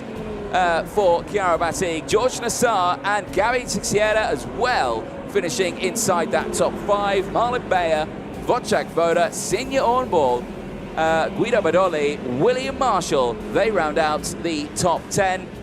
You can imagine now drivers will really want to cool these tyres down now. They don't want to overuse them in these stages. They just want to get these karts back to Parc Fermé. where they'll all be checked over, of course. It was a lengthy wait to actually get this race started, of course. We had that moment at the beginning. And right now, these drivers will just need to dig deep. They've got a little bit of a rest now before their next qualifying heat. They'll be coming up later on today. But there, though, your top three: Marcus Shilkunis, Martin Menezes, and Chiara Batig round out the top three on that one. We've gone over the top 10. Gianna Pascal finishing in 11th place from Georgi Zazov. Carolina Redondo from Sara Matsoy. Dylan Patel and Ella Hakkinen. Matilda Itzkovic and Magana Lucia round out the rest of the field as well. Further down in the order, you see Emmanuel Corona, Oscar Gallen, Oscar Camille as well. Both of them 13 places gained from the back of the field. Marcus Juncher finishing just behind them in 22nd place. Anastasia Genesis, and then it's Sebastian Korpeng, Omar Jorge, and Isa Shabi finishing inside that top 26. The rest down, all retirements: Rafael Boulard, Radek Vavra, Pietro Camaralengo, then it's Louis Caman, Clara Kowalczyk, Benjamin Borg, Iremia, Hawk White and Rayan K. Ruse all not starting that race. This was the start. A little bit shaky. The drivers on the outside there not getting the memo of the green flag. That just gifted the inside line there. Gabriel Teixeira, Chiara Batig, George Nassar, Senior on board. They all just managed to push their way through. But Shilkunis was able to dive to the inside in the early stages, and he was able to claim the lead on that opening lap. And from there, broke away from the rest of the field. But the battle was on here, though. Chiara Batig demonstrating superb skill there, getting that move done down the inside. Dramas later on for other drivers. Lost out on second place, though, in the early stages. Martin Menezes getting back up into P2. More dramas at turn number 8 as well. And a very vocal Gabi Teixeira there, the pole sitter, not happy with the defensive driving from George Nassar on that opening last few laps. But the checker flag would go out, and it would head to Marcus Shilkunis, claiming that first win of the weekend in the OKN senior category, ahead of Martin Menezes. Chiara Batig finishing in third place. A very strong performance for them, as they will be heading out onto the circuit a little bit later on today for their second round of qualifying heats. And those qualifying heats don't change either. It's all done from time qualifying this morning, so the grids that you saw there will be the same later on. Let's head down to Parc Ferme. Nicole Sutherland, over to you. Thank you, Anthony. I have our race winner, Marcus, with us. Marcus, fantastic driving out there, nice and cool, nice and relaxed. Can you tell me about your move early on the race leader, Gabby? She just closed, and I had a better getaway from the corner and just got her. And of course, when you were out there, you had almost a 2-second lead. When you're driving around by yourself, how do you make sure you don't make a mistake and lose that time? Just driving more calm, and I was saving the tires in the end just to get them better in the final. Great to hear from you, Marcus. Good luck for your second round of heats. We'll head back up then to Anthony to hear more about our second round of heats that will be happening later on this afternoon. Thank you very much, Nicole, down there in Parc Ferme. Yes, indeed. One more round of qualifying heats to go for all three classes. It'll be kickstarted with junior a little bit later on. That is heading out on circuit at hopefully 1:15 local time here in Portugal. So make sure you set your alarms for that one. That is at around half an hour's time from now. So we will take a short break, but do not go anywhere. We will see the juniors, minis and seniors back out in around, there you see it, 26 minutes time. Do not go anywhere. We'll see you.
Welcome back, ladies and gentlemen, to the Champions of the Future Academy Program, Round 1 in 2025, live here from the Algarve circuit in Portugal. And in the small interlude we have just had, the heavens have opened, the mist has come over the mountains and rain has poured onto the circuit. But there is some good news. It stopped raining. However, the bad news is that it has left a very thin layer of a greasy track all over the circuit. These are possibly the worst racing conditions you could have because, of course, the drivers have all adorned wet racing tyres, which work very well when it's pouring down with rain. But when you get something like this, where it's just a little bit of a greasy surface, they don't really benefit you a lot in this sort of situation. The radar there on your screen sees a lot of precipitation around us. We have just been skipped by that big patch that's gone over us, but there is more expected on the way. But yeah, it's a very mild bit of rain in the air at this moment. And of course, for the drivers, that means not challenging conditions because they've been racing in this so far in warm-ups and everything like that, but this is their first time in a race situation that these drivers are going to go out on a wet track. Yeah, absolutely. And to be honest, Anthony, the kind of rain that came down, unless you could see those water droplets on Vanessa Schilkenater's kart there on the front Nesso panel, you'd almost question if it had even rained. You know, it's a very, very light layer. Of course, as well, we can't guarantee there's going to be more rain. It doesn't look too dark out there at the minute. And, you know, they've got those wet tyres on. So if they start shredding through those wet tyres, they might be in trouble later on this weekend. Exactly that. Well, it's only the one set they get allocated for the day. Of course, they get the two sets over the course of the weekend, but they'll have to use that second set tomorrow, of course, which means, yes, they're in a situation now that if the rain now completely stops and they go out and they cause a dry line to form with these wet tyres, they will chew these tyres up, and then later on, if it's the final, and then it starts raining for the final, their wet tyres are now slick tyres. There is Xi Huafei. You can see they're right on the right-hand side, brand new slick tyres. They've still got the little the tabs on them all over it. They are brand spanking new. They have not rotated a single lap yet, and that'll be the same for every single one of those drivers. And I've just got a feeling that some of these tyres may not look like that at the end of this one. You may think, is there one or two drivers that may think, yes, okay, the track is soaking wet. The sun's out, though. It might hold off on the rain. Could we possibly risk a slick? If you're at the back, it's a risky move, but we've seen it in other races. Yeah, we have. But to be honest with you, I think during that short gap that we had, the rain was actually that heavy at one point that I think all of the drivers put wets on, to be honest. To be honest, in my racing experience, I used to just kind of go with the majority. Yeah, indeed. It rained so much, I had to take my sunglasses off, I'll put it that way. Yeah, there is the drivers getting themselves sorted out. Connor Clancy on your screen there, third place in that first race earlier on. He starts at third place as well in this. He's got a little work ahead of him on this, but he's got the inside line. Now that it's wet, you would say probably you'd benefit more from the outside line as Vanessa Schilkenater's kart just squeezes into life. Good work from the mechanic there to let go of the kart before they cross that white line. That can be a bit detrimental to the driver. Well, drivers make their way out into the circuit. That camera angle doesn't fill me with hope. That's a big dark cloud looming over the hills in the background there. But in front of us, it actually looks like quite a nice day. Here's the grid then, exactly the same as what it was earlier on today. Vanessa Schilkenater starting this one on pole position, joined by Xi Huafei, finished second place in the race earlier on. Connor Clancy and Noya Stasionis starting it on row number 2. Vicky Farfus and Eda Pizzuto go from row number 3. They'll have Benjamin Westwood, winner of that previous race earlier on. Unfortunately, nose cone penalty drops him down to 7th place in that race. Angelina Simmons joining him along that row. Casper Reipold, winner from earlier on, starts this one P9 on the 5th row of the grid. We'll have Jason Cosmopoulos for company. Leonidas Peruzzi and Didier Kreeft go from row number 6. Starting this one a little further down, Veer Chopra and Yanis Kolovos on row number 7. They'll have Zavre Dukowski and Julia Mondler on row number 8. Jan Michalesco and Manny Nuvolini on row number 9. Egon Pedrotti and Axel Nocom go from row 10 and rounding out the top 20. Kia Sierra on row number 11 will be joined by Albert Tam, who finished in P4 earlier on. So Albert Tam looking very strong in that first opening race from the 11th row of the grid. Mia Auger and Julie Anglard on row number 12. They'll have Nicholas Karianis and Nefeli Cosmopoulou on row number 13. Nathan Cappin and Sanjana Dandu on row 14. They'll have Samuel Del Gaudio and Sujana Dandu on row 15. Solomon Paragua and Shivan Muan on row number 16. They'll have Clelia Sodu and Emma Dowling on row 17. 34 carts, however, there's a couple missing from there, Nicole. Yeah, I was just going to point that out to you, Anthony.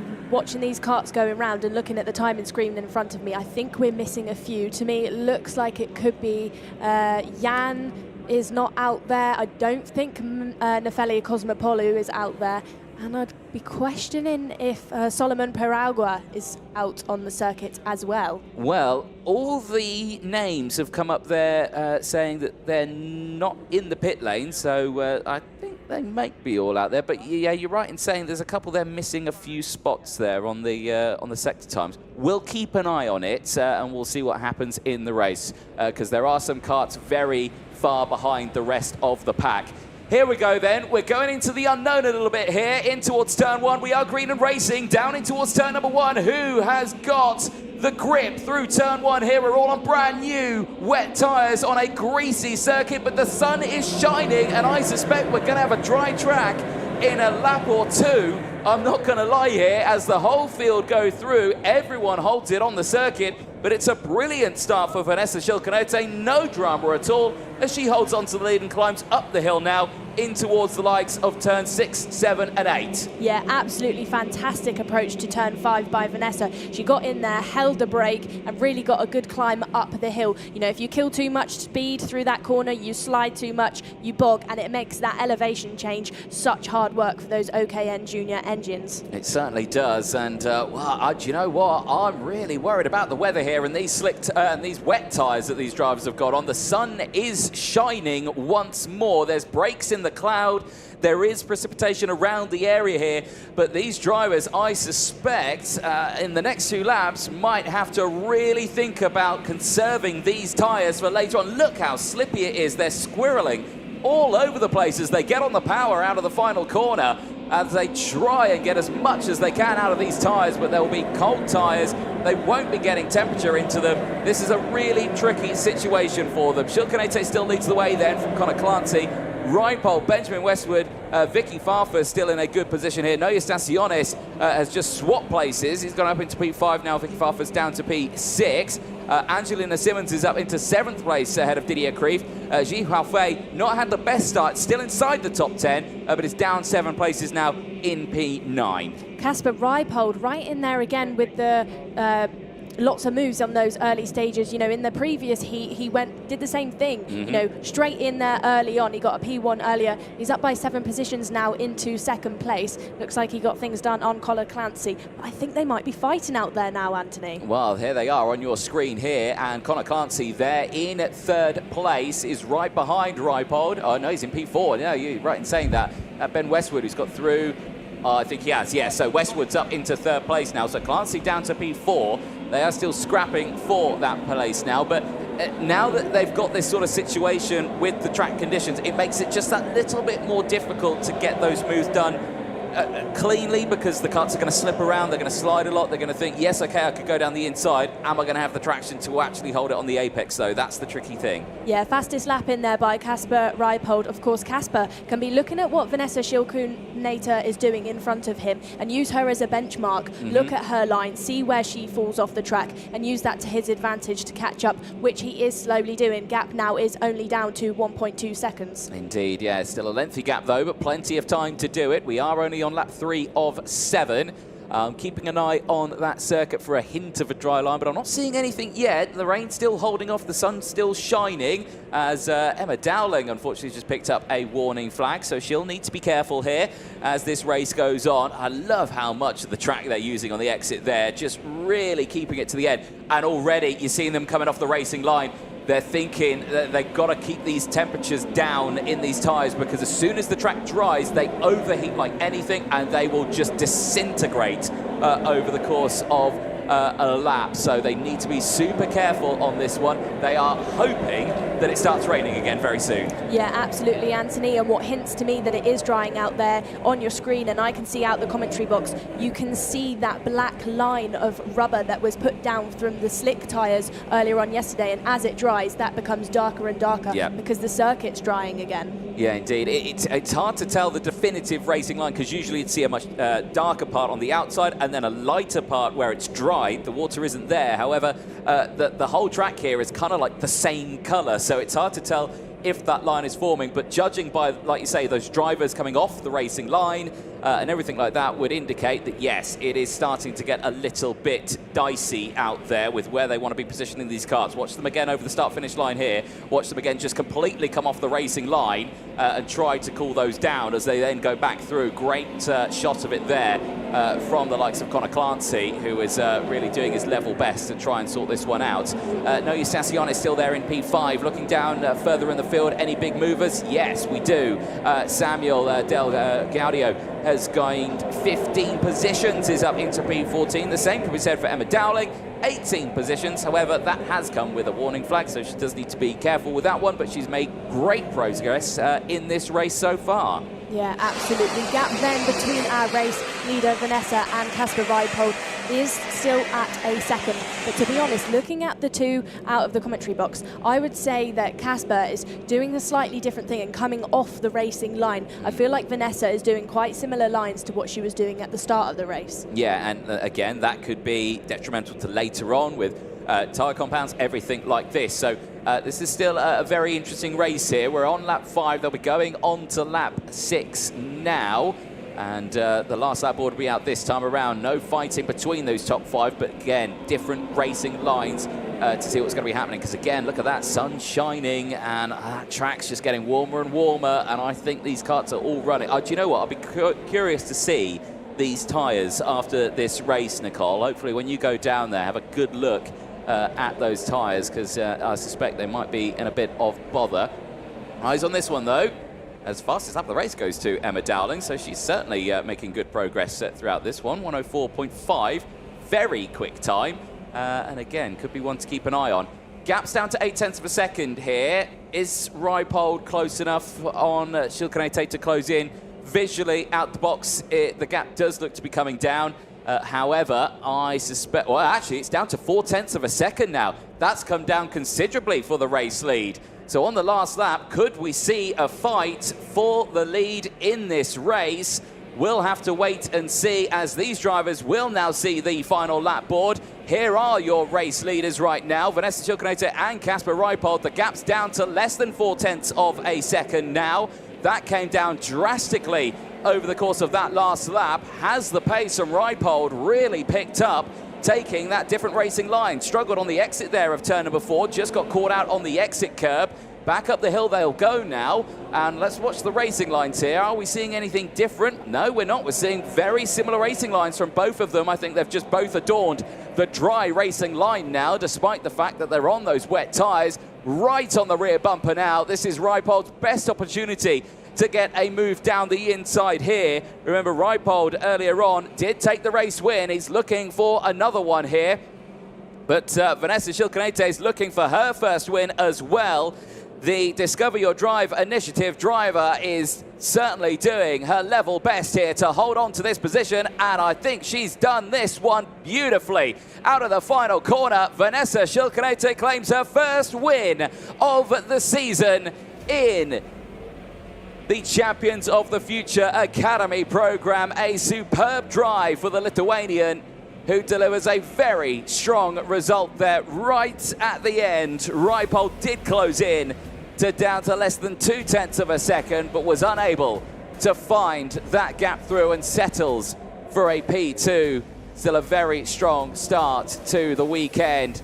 Benjamin Westwood finishing in 3rd place from Connor Clancy and the rest, but with that 2nd place, Reipold secures a pole position start, provisionally of course, for that final later on today. Vanessa Schilkanete holds on and claims a front row start for that final later on today as well. Despite that P8 she had earlier on, that win helps her out massively, puts her on the front row. Connor Clancy and Benjamin Westwood are looking at a second row start for that final later on today as well. So make sure you stay tuned for that one. The first final coming up later on at around 3:30. There though, Vanessa Shilkanete finishing on P1. Casper Reipold and Benjamin Westwood, the top three. The rest of the field there, Connor Clancy, Noia Staciones, Anna Pazzuto from Didier Krieft, Angelina Simmons from Mani Nuvolini, Victoria Farfus from Xavier Tarkovsky, Veer Chopra from Albert Tam, Samuel Delgario from Emma Dowling, and the rest of the field. Jeef Halfway, unfortunately, from the front row, dropping down 14 places to finish in P16 ahead of Axel Nocom. Julia Anglard finishing in P18 ahead of Nathan Cappin. Julia Montler and Clelia Sodu finishing in 20th and 21st place. Janis Kolovos in 22nd place from Jan Michelesko, Solomon Prega and Leonas Peruzzi, and the rest of the field. Now the order has changed briefly as we see the highlights from that race. Some drivers just picking up some penalties right at the end there. Eyes on those front runners. Long drive down in towards turn number 2 and 3, and I've got to say I was holding my breath through that first sector there, going into the unknown. Brand new wet tyres, a greasy circuit, the sun shining, and a full field in their first race situation there. To the end, it was close. However, Vanessa Shilkanete claims her first win of the weekend and of the 2025 season. As my goodness, those clouds in the background are looking mighty, mighty dark on that camera, and that spells some challenging conditions, I suspect, for the drivers coming up soon, because now, well, the track is dry again, and I can only imagine what those tyres look like back in Parc Ferme. I suspect probably a little bit chewed up, but the biggest question is, what are the minis going to do? You would think they're going on slicks. They'll have to go on slicks here because it is a dry circuit. However, it is looking like it's going to rain very soon. There's dark clouds looming all over the circuit. It's a tough call. It's a tough call. But let's head down to Parc Ferme. Nicole Sutherland, over to you. Thank you, Anthony. I'm with Vanessa, race winner. Vanessa, the conditions out there looked like they were drying. Was that the case? Yeah, it was completely dry, the track. I thought maybe a bit more water was gonna be because it's quite a lot was raining in the first part. So yeah, it was quite less water as I expect. And of course, you were trying not to make a mistake to keep that race lead, but were you thinking about the tyres when you were going round? Were you worried that maybe you would go through the tread a bit too much? Yeah, it was quite hard to keep the tyres quite fresh because if in the final we're gonna start to rain, it's not gonna be good. Thank you very much, Vanessa. Back over to you then, Anthony, for some more racing shortly.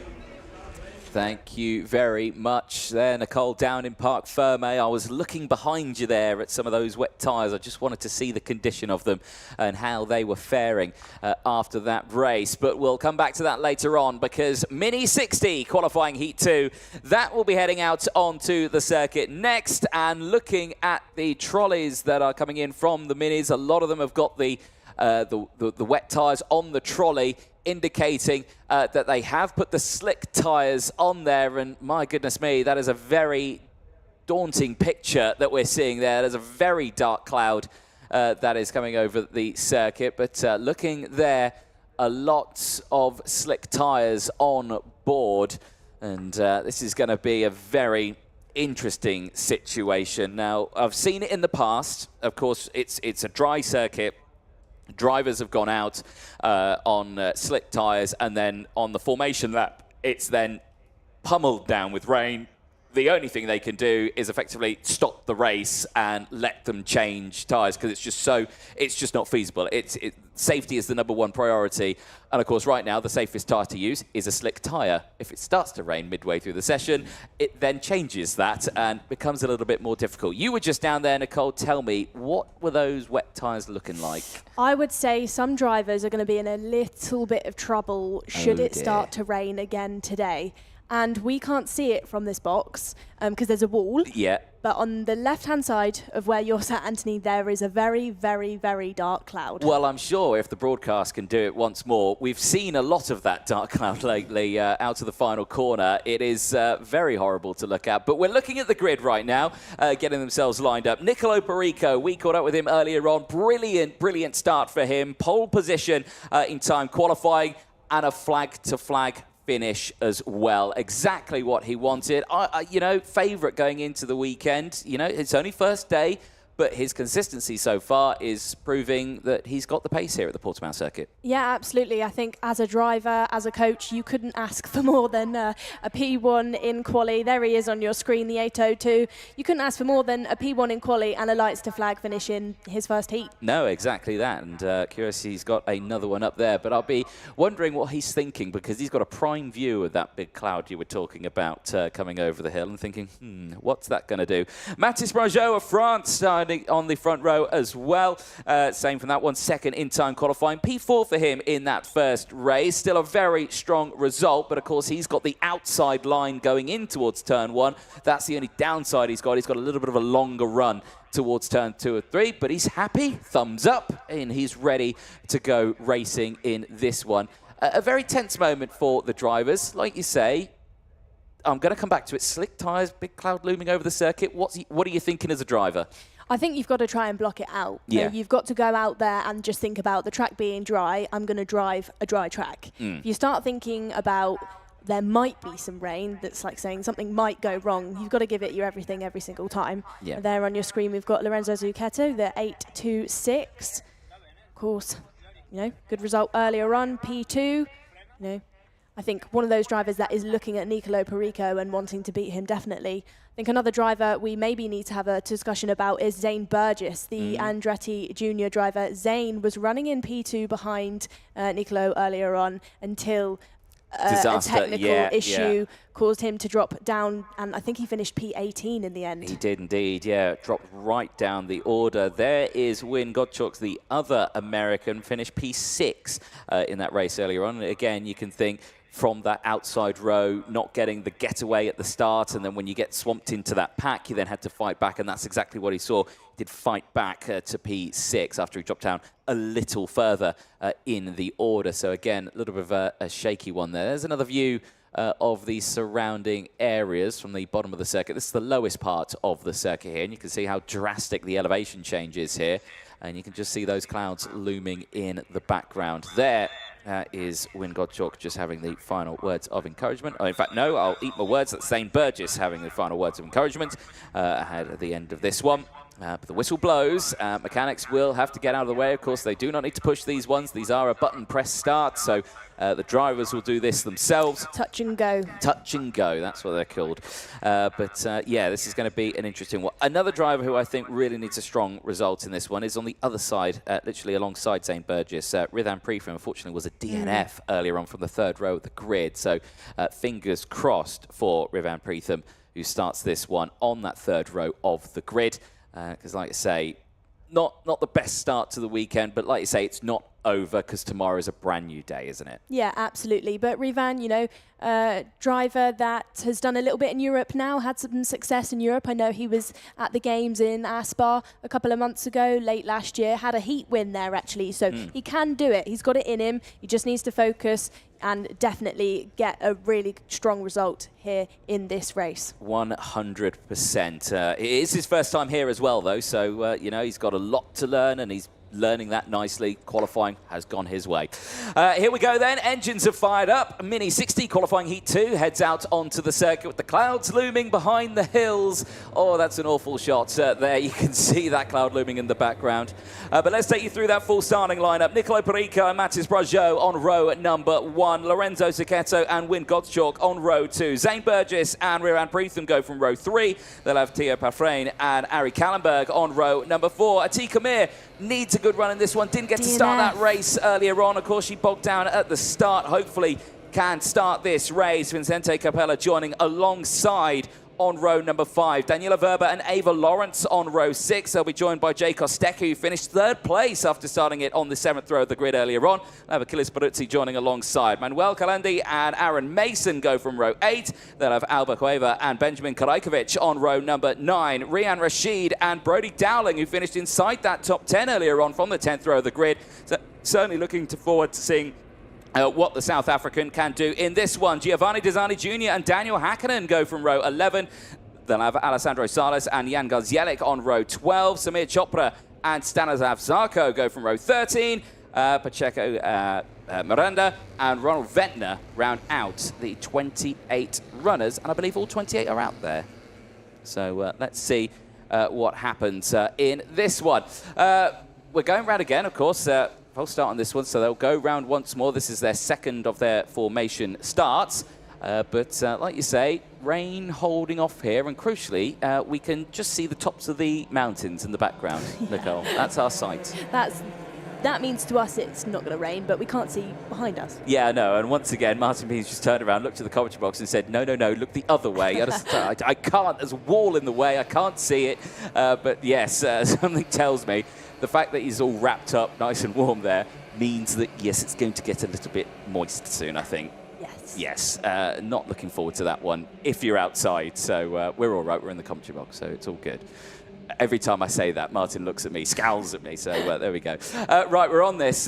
Drivers making their way around on their second of the formation laps. Tense moment for them as the marshals get them nice and slow now as they head down to the bottom part of the circuit. This is around the area they want to start getting formed up and ready.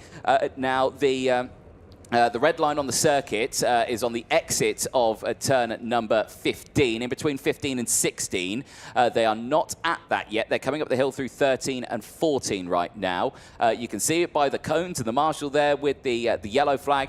That is the moment from this point here, as they approach it, wait for it, there. No overtaking is permitted. You should be in 2x2 rolling start formation, and that's exactly what we're seeing. This is a good stuff from the Mini 60 category. Again, hopefully this time around, everyone gets up the hill. No one bogs down. Again, it's very easy to oil these up, to get these choked up on their own fuel. As, oh my goodness, those clouds in the background are worrying me here, Nicole. But here we go then, into the tram lines. We are racing down in towards turn number 1. It's a solid start from the front 2 rows here. It's Perico and Brajot side by side, but Brajot with the outside line cannot get the momentum he wants to hold on to that front row start. The inside line, Perico, Zucchetto and Burgess go sweeping through into first, second and third. I think Teo Palfrain in P7 has jumped up into 7th place as well. There is a huge battle happening in the background from about 6th place downwards. But the front runners here, the top 4, looking fine and clear as they head into turn 8 and 9 for the first time. Big send down the inside there. I think that is Teo Palfrain from Portugal in the 8:22 with the moves there, but we'll confirm that in a moment's time. No, so that same Burgess I'm seeing there in P4. So yes, I think it is Palfrain who's gained a good position. It's the 8:24. No, so I'm completely wrong when I say that. The 8:20 got overtaken, so that is Zane Burgess. Yes. By the 8:22. Yeah, it is. But he's gone straight back in on him and got the position back again. I should have never doubted myself. There we go. Across the line they go. Here is the order. Perico, Zucchetto, Burgess, Palfrain, Brajot, Gazielik, Verber from Capella. Then is Carryberg from Kostecki, Ava Lawrence running out the top 11 from Aaron Mason, Achilles Peruzzi from Atika Mir, and then Kalendi rounding out the top 15. There's big movers in the background as well. Jan Gazielik with that biggest move. 7 places gained, is up into P17. We'll keep an eye on these front 4. I suspect we may get a 4-cart train here, Nicole, as they try and break away, but this is going to be a tense moment for them. And you can see Zucchetto's got the pace up the hill. That toe, that slipstream, he's able to gain so much more speed up the hill. Yeah, and to be honest, Anthony, I'd say this is quite a similar start to the races we had previously. That pole side just seems to get it right. Exactly that. And again, it just falls down to you're on the inside line. Burgess up the inside there. Yeah, indeed. Up into 2nd place now. So Burgess really pushing through. This is good from Zane Burgess, trying to capitalise on what happened earlier on, of course, with that mechanical problem. Back up into 2nd place. This is exactly where he was earlier on in the day before disaster struck. So this time around, he's hoping everything holds itself together So Perico, Burgess and Zucchetto, 1, 2, 3 now.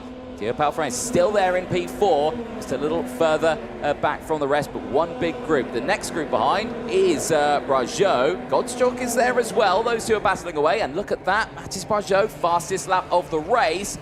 This could become a six-car battle very, very soon here, Nicole. Do you know what, Anthony? I absolutely hope it does. I've just been looking at the timing board to see which drivers have made some big moves. We've got Jan Garjelik, who's up there by 11 positions into 14th. Attica Mir having a really, really difficult race. She's gone down by 10 positions to 19th. Not what she would have wanted after oiling up and having a DNF earlier on in today's first heat. We've got a move there by the 8-2-2. Yep, so that is Palfrén through past Zucchetto. That is for third place, and that's just gifted Perico and Burgess a little bit of clean air here to break away. Now, if, well, now that, with Palfrén and Zucchetto doing that, they've now put themselves into the clutches of the two behind of Brajot and Godschalk, who are closing in now as well. So we've got 2 by 2 by 2 by 2 by 2, so there's a lot of 2x2s going on down there as they battle away. But keeping an eye on this one, again, wins Godschalk. Again, the pace behind is faster than what we're seeing in the front, and we saw this in the first race earlier on. We saw how much it closed in. If these top two don't battle, or if Burgess just thinks, you know, the pace isn't good enough, he might go for the overtake, but doing that, he brings in all of those drivers behind, and look at that, it's now a six-car battle. It just shows that the toe, the slipstream, everything is so much better with more drivers. Yeah, absolutely. Zane Burgess all over the back of Nicolo Perico there, trying to have a look, trying to pick a good moment. Fastest lap there, like you said, was by Win Godschalk,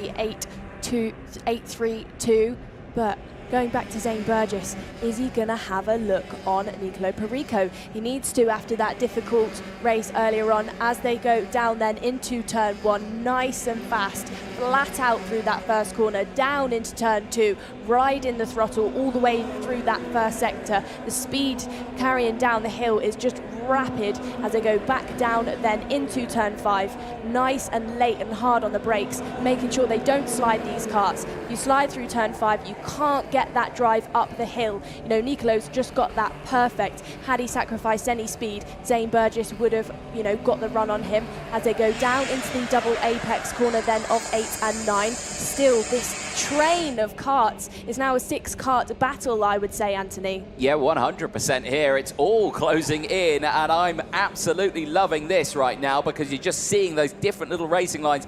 Now, there was a move in the background there. Godschalk got past Brajot, so he's moved up into P5 now, and crucially, he's not lost any time with that overtake. He's still right there, a little bit of an oversteer moment there for Godschalk. He is absolutely piling down the power here, and that's actually suffered him a little bit here onto the start-finish straight. It's put him back into the clutches of this one. Right, final lap time. We are on this last lap. Driving now by our race leader. Indeed, completely understandable as he goes for this lead. So now Perico has got a lot of work ahead of him here on this final lap. Brajot once again with the fastest lap of the race. He's going to try and go for the move here, but the crucial thing is the only move that really needs to happen here is Brajot going for the move on Perico. If that move doesn't happen, then Perico is fine and clear. He's going to go defensive on this one. Oh, there's a big direction change there. And Burgess goes through into the race lead. Perico down into third. Maybe can he hold to second? He can hold second. Palfrén does not have the power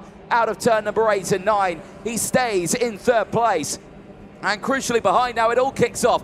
Here comes Godschalk. Godschalk gets up into third place. Utilising this one, Perico's back through. And Burgess again. He's not got the power out the hill on the exit on this final lap. And Perico, out of nowhere, found that power, found the gap, and found the checkered flag. Perico claims 2 wins out of 2. Maximum points for the Italian as he looks to start on pole position for that final later on today. Burgess finishes in second place, but what happened up the hill there? Now, we saw in the first race he had power problems, but that was on the downhill section where it went wrong. Uphill there, I'm not sure if it was just a mistake on the track or whether or not there was more gremlins in the system, because he just had no power up the hill. and Perico was able to just sail on by there and retake that lead. Gottschalk not able to get that move done. He stayed in third place, so whatever happened to Burgess, it disappeared quickly, and he was able to get back on the power.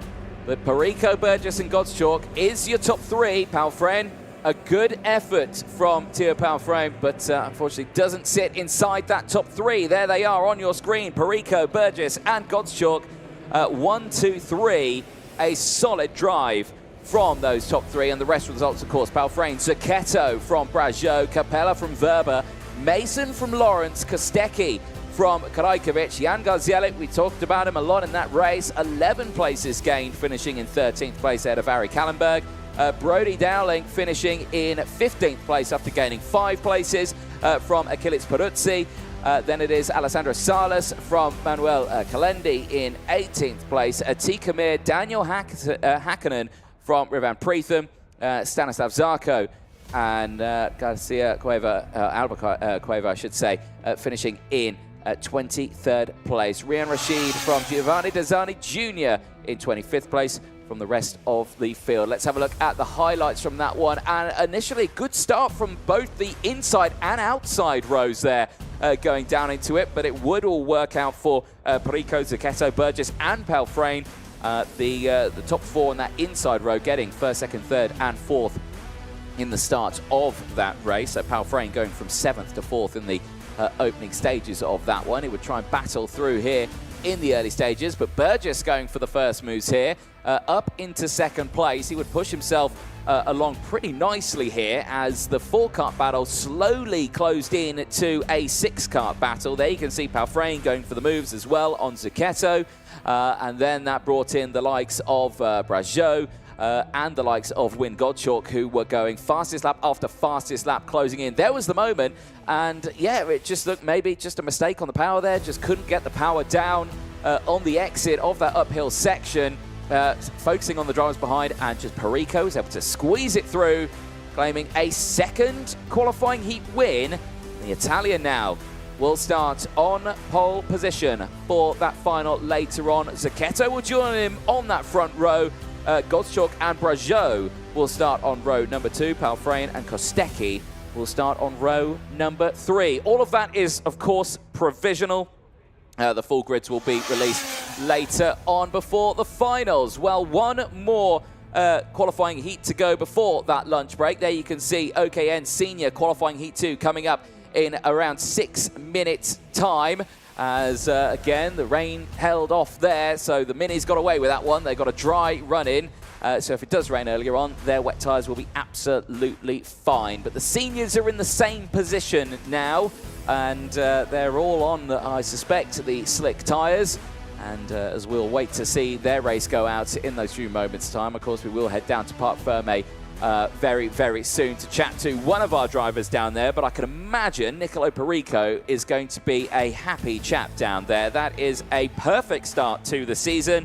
Pole, 2 qualifying heat wins, and now he will start on pole position for that final later on today. If you do want to catch that final, of course, those finals will be kick-starting at around 3:15 local time. That'll be starting with Junior, then, of course, the Mini at 3:45, and then 4:15 for the senior final as well. But, of course, we do not know who's starting on pole position for that senior final, as their race is moments away from starting. Gotta say, clouds are looking a little bit brighter out there. My confidence is rising here, and I'm sure so is the drivers, because I can see the trolleys making their way past the commentary box now for the senior race, and all of them have got the wet tyres on there. Let's head down to Parc Fermé. I believe Nicole Sutherland has Zane Burgess for us. I absolutely do, Anthony. Zane, a P2 then after a difficult heat earlier on. How are you feeling? Really good that I made it back to the front and got back to second. I had first for like 5 seconds, and then he over-undered me.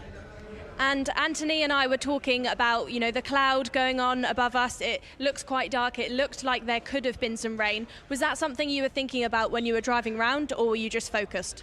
Yes, I was thinking about it a lot because if it started raining, it would start we would start like spinning out, and then it would be chaos. So then I started thinking about it a lot. Well, great to hear from you, Zane. We'll see how you get on for the rest of today's racing. Good luck. Anthony, back over to you.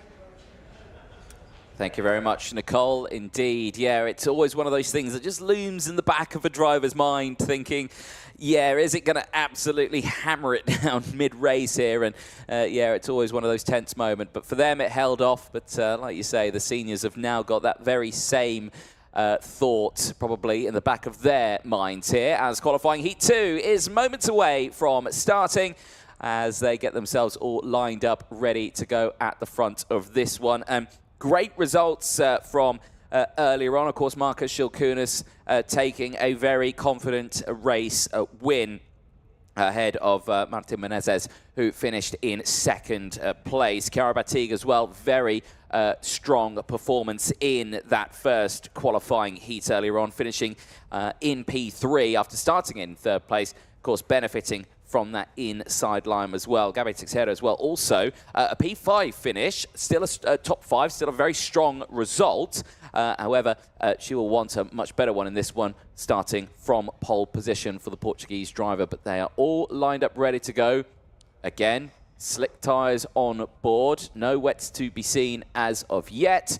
But like you say, I've just got this feeling, like it did earlier on, Nicole, where we were running, it was all dry, and then as soon as we'd finished racing, we went into that little break, then the heavens opened. I suspect it's probably going to do the same this time around, which is, like you say, news for the juniors, because they went out on that semi-wet circuit and then it dried.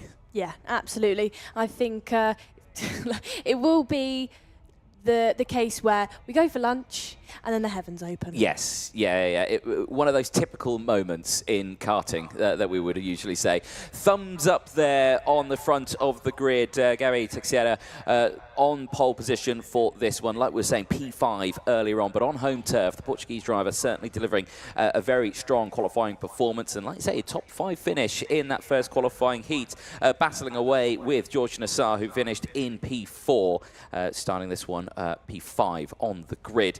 On that third row of the grid. But like you say, Marcus Shilkunas' drive earlier on, pretty strong. There he is on your screen, and certainly delivering what he needs to here, taking that race win, but by a huge chunk of time. Yeah, absolutely. And to be out there in your own air and not make a single mistake when you've got nobody to compare against is a really difficult task. But, you know, Marcus faced it head on, did what he needed to do, and has got those points on the board. He has indeed. And speaking of points, that is the points from, of course, the Mini 60 race earlier on. You see there, Nicola Perico's got 100 points. That's maximum points. It's 50 for a race win. And, of course, Perico's got 2 of them. But we'll be focusing on what's going to be happening in the seniors on this one, because it's a slightly different story. There, Chiara Battigues, P3 earlier on. Last words of encouragement. And she is also getting herself sorted out, ready for this one. It's a tense moment. Third earlier on, she's got good performance. She had good pace. She was able to close in and really battle away with the likes of Martin Menezes in that first race earlier on. Yeah, absolutely was. I think as the season goes on, get ready to see Chiara Battigues' racecraft really improve as well now that she's at that sharp end of the field. 100%, I will agree with that one. Row number 3 as well, George Nassar and William Marshall, 4th and 10th for them, so still inside that top 10 throughout that one. There is Martin Menezes from Portugal, 2nd place earlier on. Again, looking to improve or keep that same result still, but a very strong result as well. And like you say, he sits currently 2nd in the points with the 44, ahead of Chiara Battigues and George Nassar. So again, it could all change around in this one. As, yes, we're just kind of waiting. It's that tense moment, isn't it? It's either what's going to come first, green flag or a little bit of rain. But we get that green flag. Now they're heading out onto the circuit. Let's fire you through that full starting lineup as these drivers scramble to get some temperature into those tyres ahead of their last qualifying heat of the day, for the final later on. It is Gabi Teixeira and Marcus Shilkunas on row number 1. Chiara Battigues and Martin Menezes on row number 2. George Nassar and William Marshall go from row 3.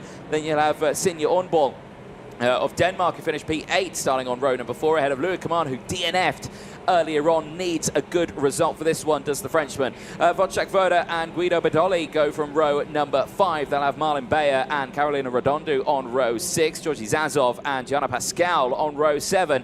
Ella Hakkinen and Matilda Itzkovic on row number 8. They'll have Sara Matsui and Klara Kowalczyk on row 9. Row 10, and rounding out the top 20 sees Marcus Juncher and Benjamin Borgi Iremia on the top 20. Row 11 sees Hawk White and Rafael Boulard. Row 12 is Ranok Vavra and Sebastian Korpeng. Anastasia Gerasis and Emmanuel Corona on row number 13. They'll have Pietro Kamalenko and Isa Chevy on row number 14. Dylan Patel and Magana Lucia on row 15. They'll have Ryan Caruz and Omar Jorge on row number 16. Oscar Gallin and Oscar Camille go from row 17, and both those drivers from that final row of the grid had good races earlier on. I think they gained 13 places each in that one as they fought their way through the field. I am seeing one driver not clocking up on our screen. That is Klara Kowalczyk. Now, Klara was involved in that incident earlier on. I think she's had a little problem with her hand. She's okay, but I think she's just thinking, I can't really race on that. So that is a shame not to see Klara out on the circuit. Yeah, I did speak to Klara. She said she was okay, but like you said, it is probably being checked over just to double check that no serious injuries have gone on there. Yeah, that is a big shame, but we wish Klara all the best on that one. Hopefully a very speedy recovery, and hopefully we see her out tomorrow maybe. So there's another chance there. New day of racing tomorrow, another qualifying heats and finals tomorrow as well. It's not all over until the weekend is done at the end of Sunday's racing. Well, here we go then. Drivers heading up into the final couple of corners. They're a little bit spread out right now as the drivers in the background need to just get formed out. Drivers at the front just bringing it back now as they get into the tram lines. Are we going racing? We are going racing down in towards turn number 1, and once again it's that inside line that benefits as the outside. You can see there Shilkunis and Menezes just getting caught out. They've tumbled down the order just that little bit. That's purely because the inside line gets the benefit. There's a spin, a rotation, and that's one of the front runners. I think it's Georgi Nassar. Is it Nassar who's gone off? It is the 241 that's gone off. It is George Nassar out of this race. That engine will have stalled. It is good news, though, because he's facing downhill. He can get it restarted. There's, I think, another kart with him there as well. And I think that one is Marcus. No, it's Benjamin Borgi Iremia who is involved there as well. He's had one attempt to restart it. So has George Nassar. One attempt's all you get. It's no bueno. They're both out. Well, eyes on this one here then as they keep pushing through up the hill. And there you can see it's a very strong start here for Gabi Teixeira, who's holding on to the lead of this one as they go through. But keep an eye, Chiara Batik is right there, 1-2, as these two go battling away down the hill. Marcus Shilkunis, he's on the recovery now. He dropped down to around P5, P6. Right at the start of that one, he got gifted a little bit there as George Nassar had that rotation at the start. He was able to gain 1 or 2 places back in this one, and he's there in 3rd place right now as he hunts these two down. But the gap's pretty extensive right now, and Gabi Teixeira and Chiara Batig are looking very strong here, Nicole, at the front. Gabi there just lost out on the brakes to Chiara Batig. Chiara really late, really hard. You could almost see the kart kind of shaking as she was going into that double apex of turn 8 and 9. And she's going for the move. She's done it, Anthony. Yeah, she has indeed. Down the inside through turn 13 and 14, and that is Chiara Batig taking the lead of this qualifying heat. Like you say, it was a 3rd place earlier on, now looking for a qualifying heat win, but so is Gabi Teixeira of Portugal, who finished P5 earlier on and is also looking for that win. Down the hill they go. Now, this is going to be an interesting one. Is Gabi just going to think, no, I'm not going to go for the move just yet. Let's work together for a little bit. Maybe see if I can match your racing line and see if we can try and push away. But they have got to be careful because, like I say, Marcus Shilkunis, that's a lot of purples I'm seeing there. And Marcus Shilkunis, fastest lap on that last lap, and went purple in sector 1 as well on this lap. Yeah, I'd say that brave move from Chiara Batig on Gabi would have cost them both a bit of time. Like you said, Marcus has caught up to them with a purple lap. There's a look at the qualifying heats, the provisional standings right now of where they will qualify for that final later on. Shilkunis, with that win earlier on, has got the 91. Remember, did out-qualify Chiara Batig as well by 1 position. That's where qualifying becomes so important in these race weekends because they have only got the 2 qualifying heats. So if you get drivers matching their results, it'll be the driver who qualified ahead in that race earlier on. Now, you're pointing at my timing screen, and rightly so. Martin Menezes, who was starting on the second row of the grid, is not clocking up out on circuit anymore. Now, is on our screen as out of the race completely in 31st place, but we have not seen him off the track. But he's, like you say, he's not in the picture, so yeah, I think that's a big shock there of a driver out of this race. Yeah, I almost questioned it because I haven't seen anything go on whatsoever. We'll go back to then what we can see on our screens, which is this front three pack. And it is Marcus Schilkunas catching up to Gabby and Chiara. Yeah, they are indeed. Well, let's see what's going to be happening here, because I'd say lap 4 of 9 right now, and it's a case of, yes, catching up is one thing, getting past is another, and it's one of these situations that I'm sure we will see some interesting battles going on during this race. So across the line they go, on to lap 5 now, and the battle for first is raging. Batig from Salas, and out of our commentary box window, but not on the broadcast. There is drivers off at turn at number 8, and I suspect it is Magana Lucia, Oscar Gallin, and Ryan Queiroz, unfortunately, because those three have tumbled down the order on my screen, and there they are on your screen. There is Magana Lucia in the black race suit there in the middle. He's not happy, and clearly somewhat, I think that's Oscar Gallin saying, you know, what was that? What happened there? And clearly a little bit of frustration. I can imagine there's quite a lengthy talk going on at that marshal post. Just then again on the screens, whilst we were looking at those drivers that have come off onto the grass, was another message to say Marcus Schilkunas again with a purple lap. He's getting quicker and quicker and quicker. He set a 58 pretty much dead. 3 tenths up then on both Chiara and Gabby Teixeira, who have both set 58.3s. Yeah, indeed. Well, with Marcus Schilkunas there in third place, he is securing pole position right now. Getting into second place cements it, because he's joint on points at the moment. And there it is. There's the move down in towards turn number 3. Not wasting any time. Schilkunas with another fastest lap of the race, really showcasing.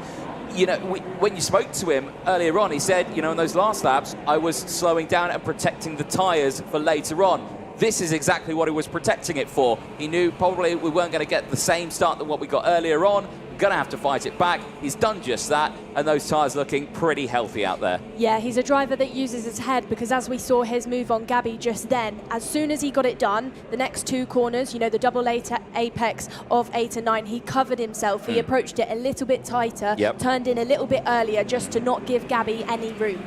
Yeah, any room to try and get back down the inside or anything like that. Now he's opened up that gap once more. You can see G'ing himself up now, pushing himself along. Magana Lucia as well has just picked up a warning flag, and there's more drama there. The 2-2-1 is having a bit of a moment. That is Omar Hoy. Yeah, he's out of this race. I think that was an attempt at restarting it, unfortunately, off the track, and unfortunately that's just not gone his way at all.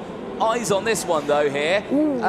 Chiara Batig's opened up something here. I think it's breaking away. Although Marcus Schilkunas was fastest through Sector 1. By less than a tenth, I will stress. Okay, but it was very, very close, yes, on that time. But still a purple sector. So he is eating away at that lead, but it's not at a rate that I think he would like. And like you're saying, Gabby Teixeira closing back in a little bit. So this battle far from over here, and you can see how much Marcus is pushing, head down, pushing himself along, but Chiara Batig is dealing with this pressure absolutely superbly. Yeah, absolutely. Now, obviously, of course, Marcus has got the advantage going through the straight turn 1 and the first sector because of that toe, and it does look like he's towed up to Chiara Batig, and he's gone in. He's done it, Anthony. Yep, down the inside, and he's just waiting for that moment there, wasn't it? It was the exit, but here comes Chiara Batig once again on the outside. Can she get the switch back here up the hill? Now, again, you don't want to suffer on the exit here now. He's not out of the woods yet. Like you said, he went defensive into 8 and 9 last time when he tried to cover off Teixeira. Is he going to do the same here? The answer to that is no. He takes the normal racing line, and Chiara Batig can stick with it. Now Teixeira is there. I think he's trying to back them up into each other here to see if they will start battling from each other. But now it looks like he's powered on, and he's gone for this one. He's opened up a little bit of a gap here, but I don't think this is over just yet. Last lap board will be coming out, I think this time. No, next time. I think there's another lap on this one, but we'll find out. No, it is the last lap. So they're going on to the last lap this time. So now they're on to lap number 9. That is 8 laps completed, and the rain's coming down. It has just started raining on this final lap of the race. This is not over yet, and the guinea pig will be Markus Schilkunas. He's got temperature in the tyres, and now you can see the drivers behind. Karabatic, they've really backed off here. They will get the drops on their visors, thinking what's happening. And, oh, that's a very tense moment here now on this final lap. But there you can see already Schilkunas has broken away. He's got the confidence on those slick tyres, knowing he's got the temperature in them. There was a brief moment there. There is the rain radar, and yeah, we're completely surrounded by it. So I think it was just a brief spell of rain on the circuit. I think it stopped almost immediately. But that's a very tense moment on the final lap. But Schilkunas has dealt with it nicely. So has Karabatic and Gary Teixeira as well. They're looking for a second and third. But Markus Schilkunas is looking for another superb victory. It is Schilkunas who claims this second win of the day, and he secures pole position as the rain, yes, is coming down at quite a rate now. These drivers just got away with that there.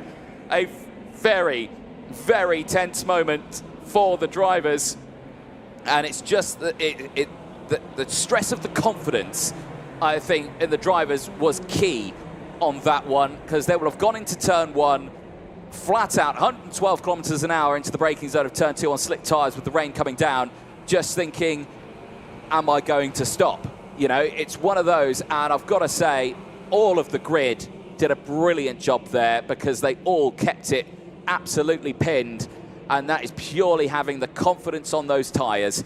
There, Markus Schilkunas, Karabatic, and Gabi Teixeira, 1, 2, 3 in that race. An absolutely superb fight all the way to the end. Senior on-ball finishing in P4 as well. We didn't speak much about the rest of the field on that one, unfortunately, but on-ball taking P4 ahead of William Marshall. Wojciech Woda finishing in P6 ahead of Marlon Bayer. Louis Camon from Guido Bedoli in 9th place. Big movers in this race. Radek Vavra in 10th place, 13 places gained. Sadamat Sori, 6 places gained.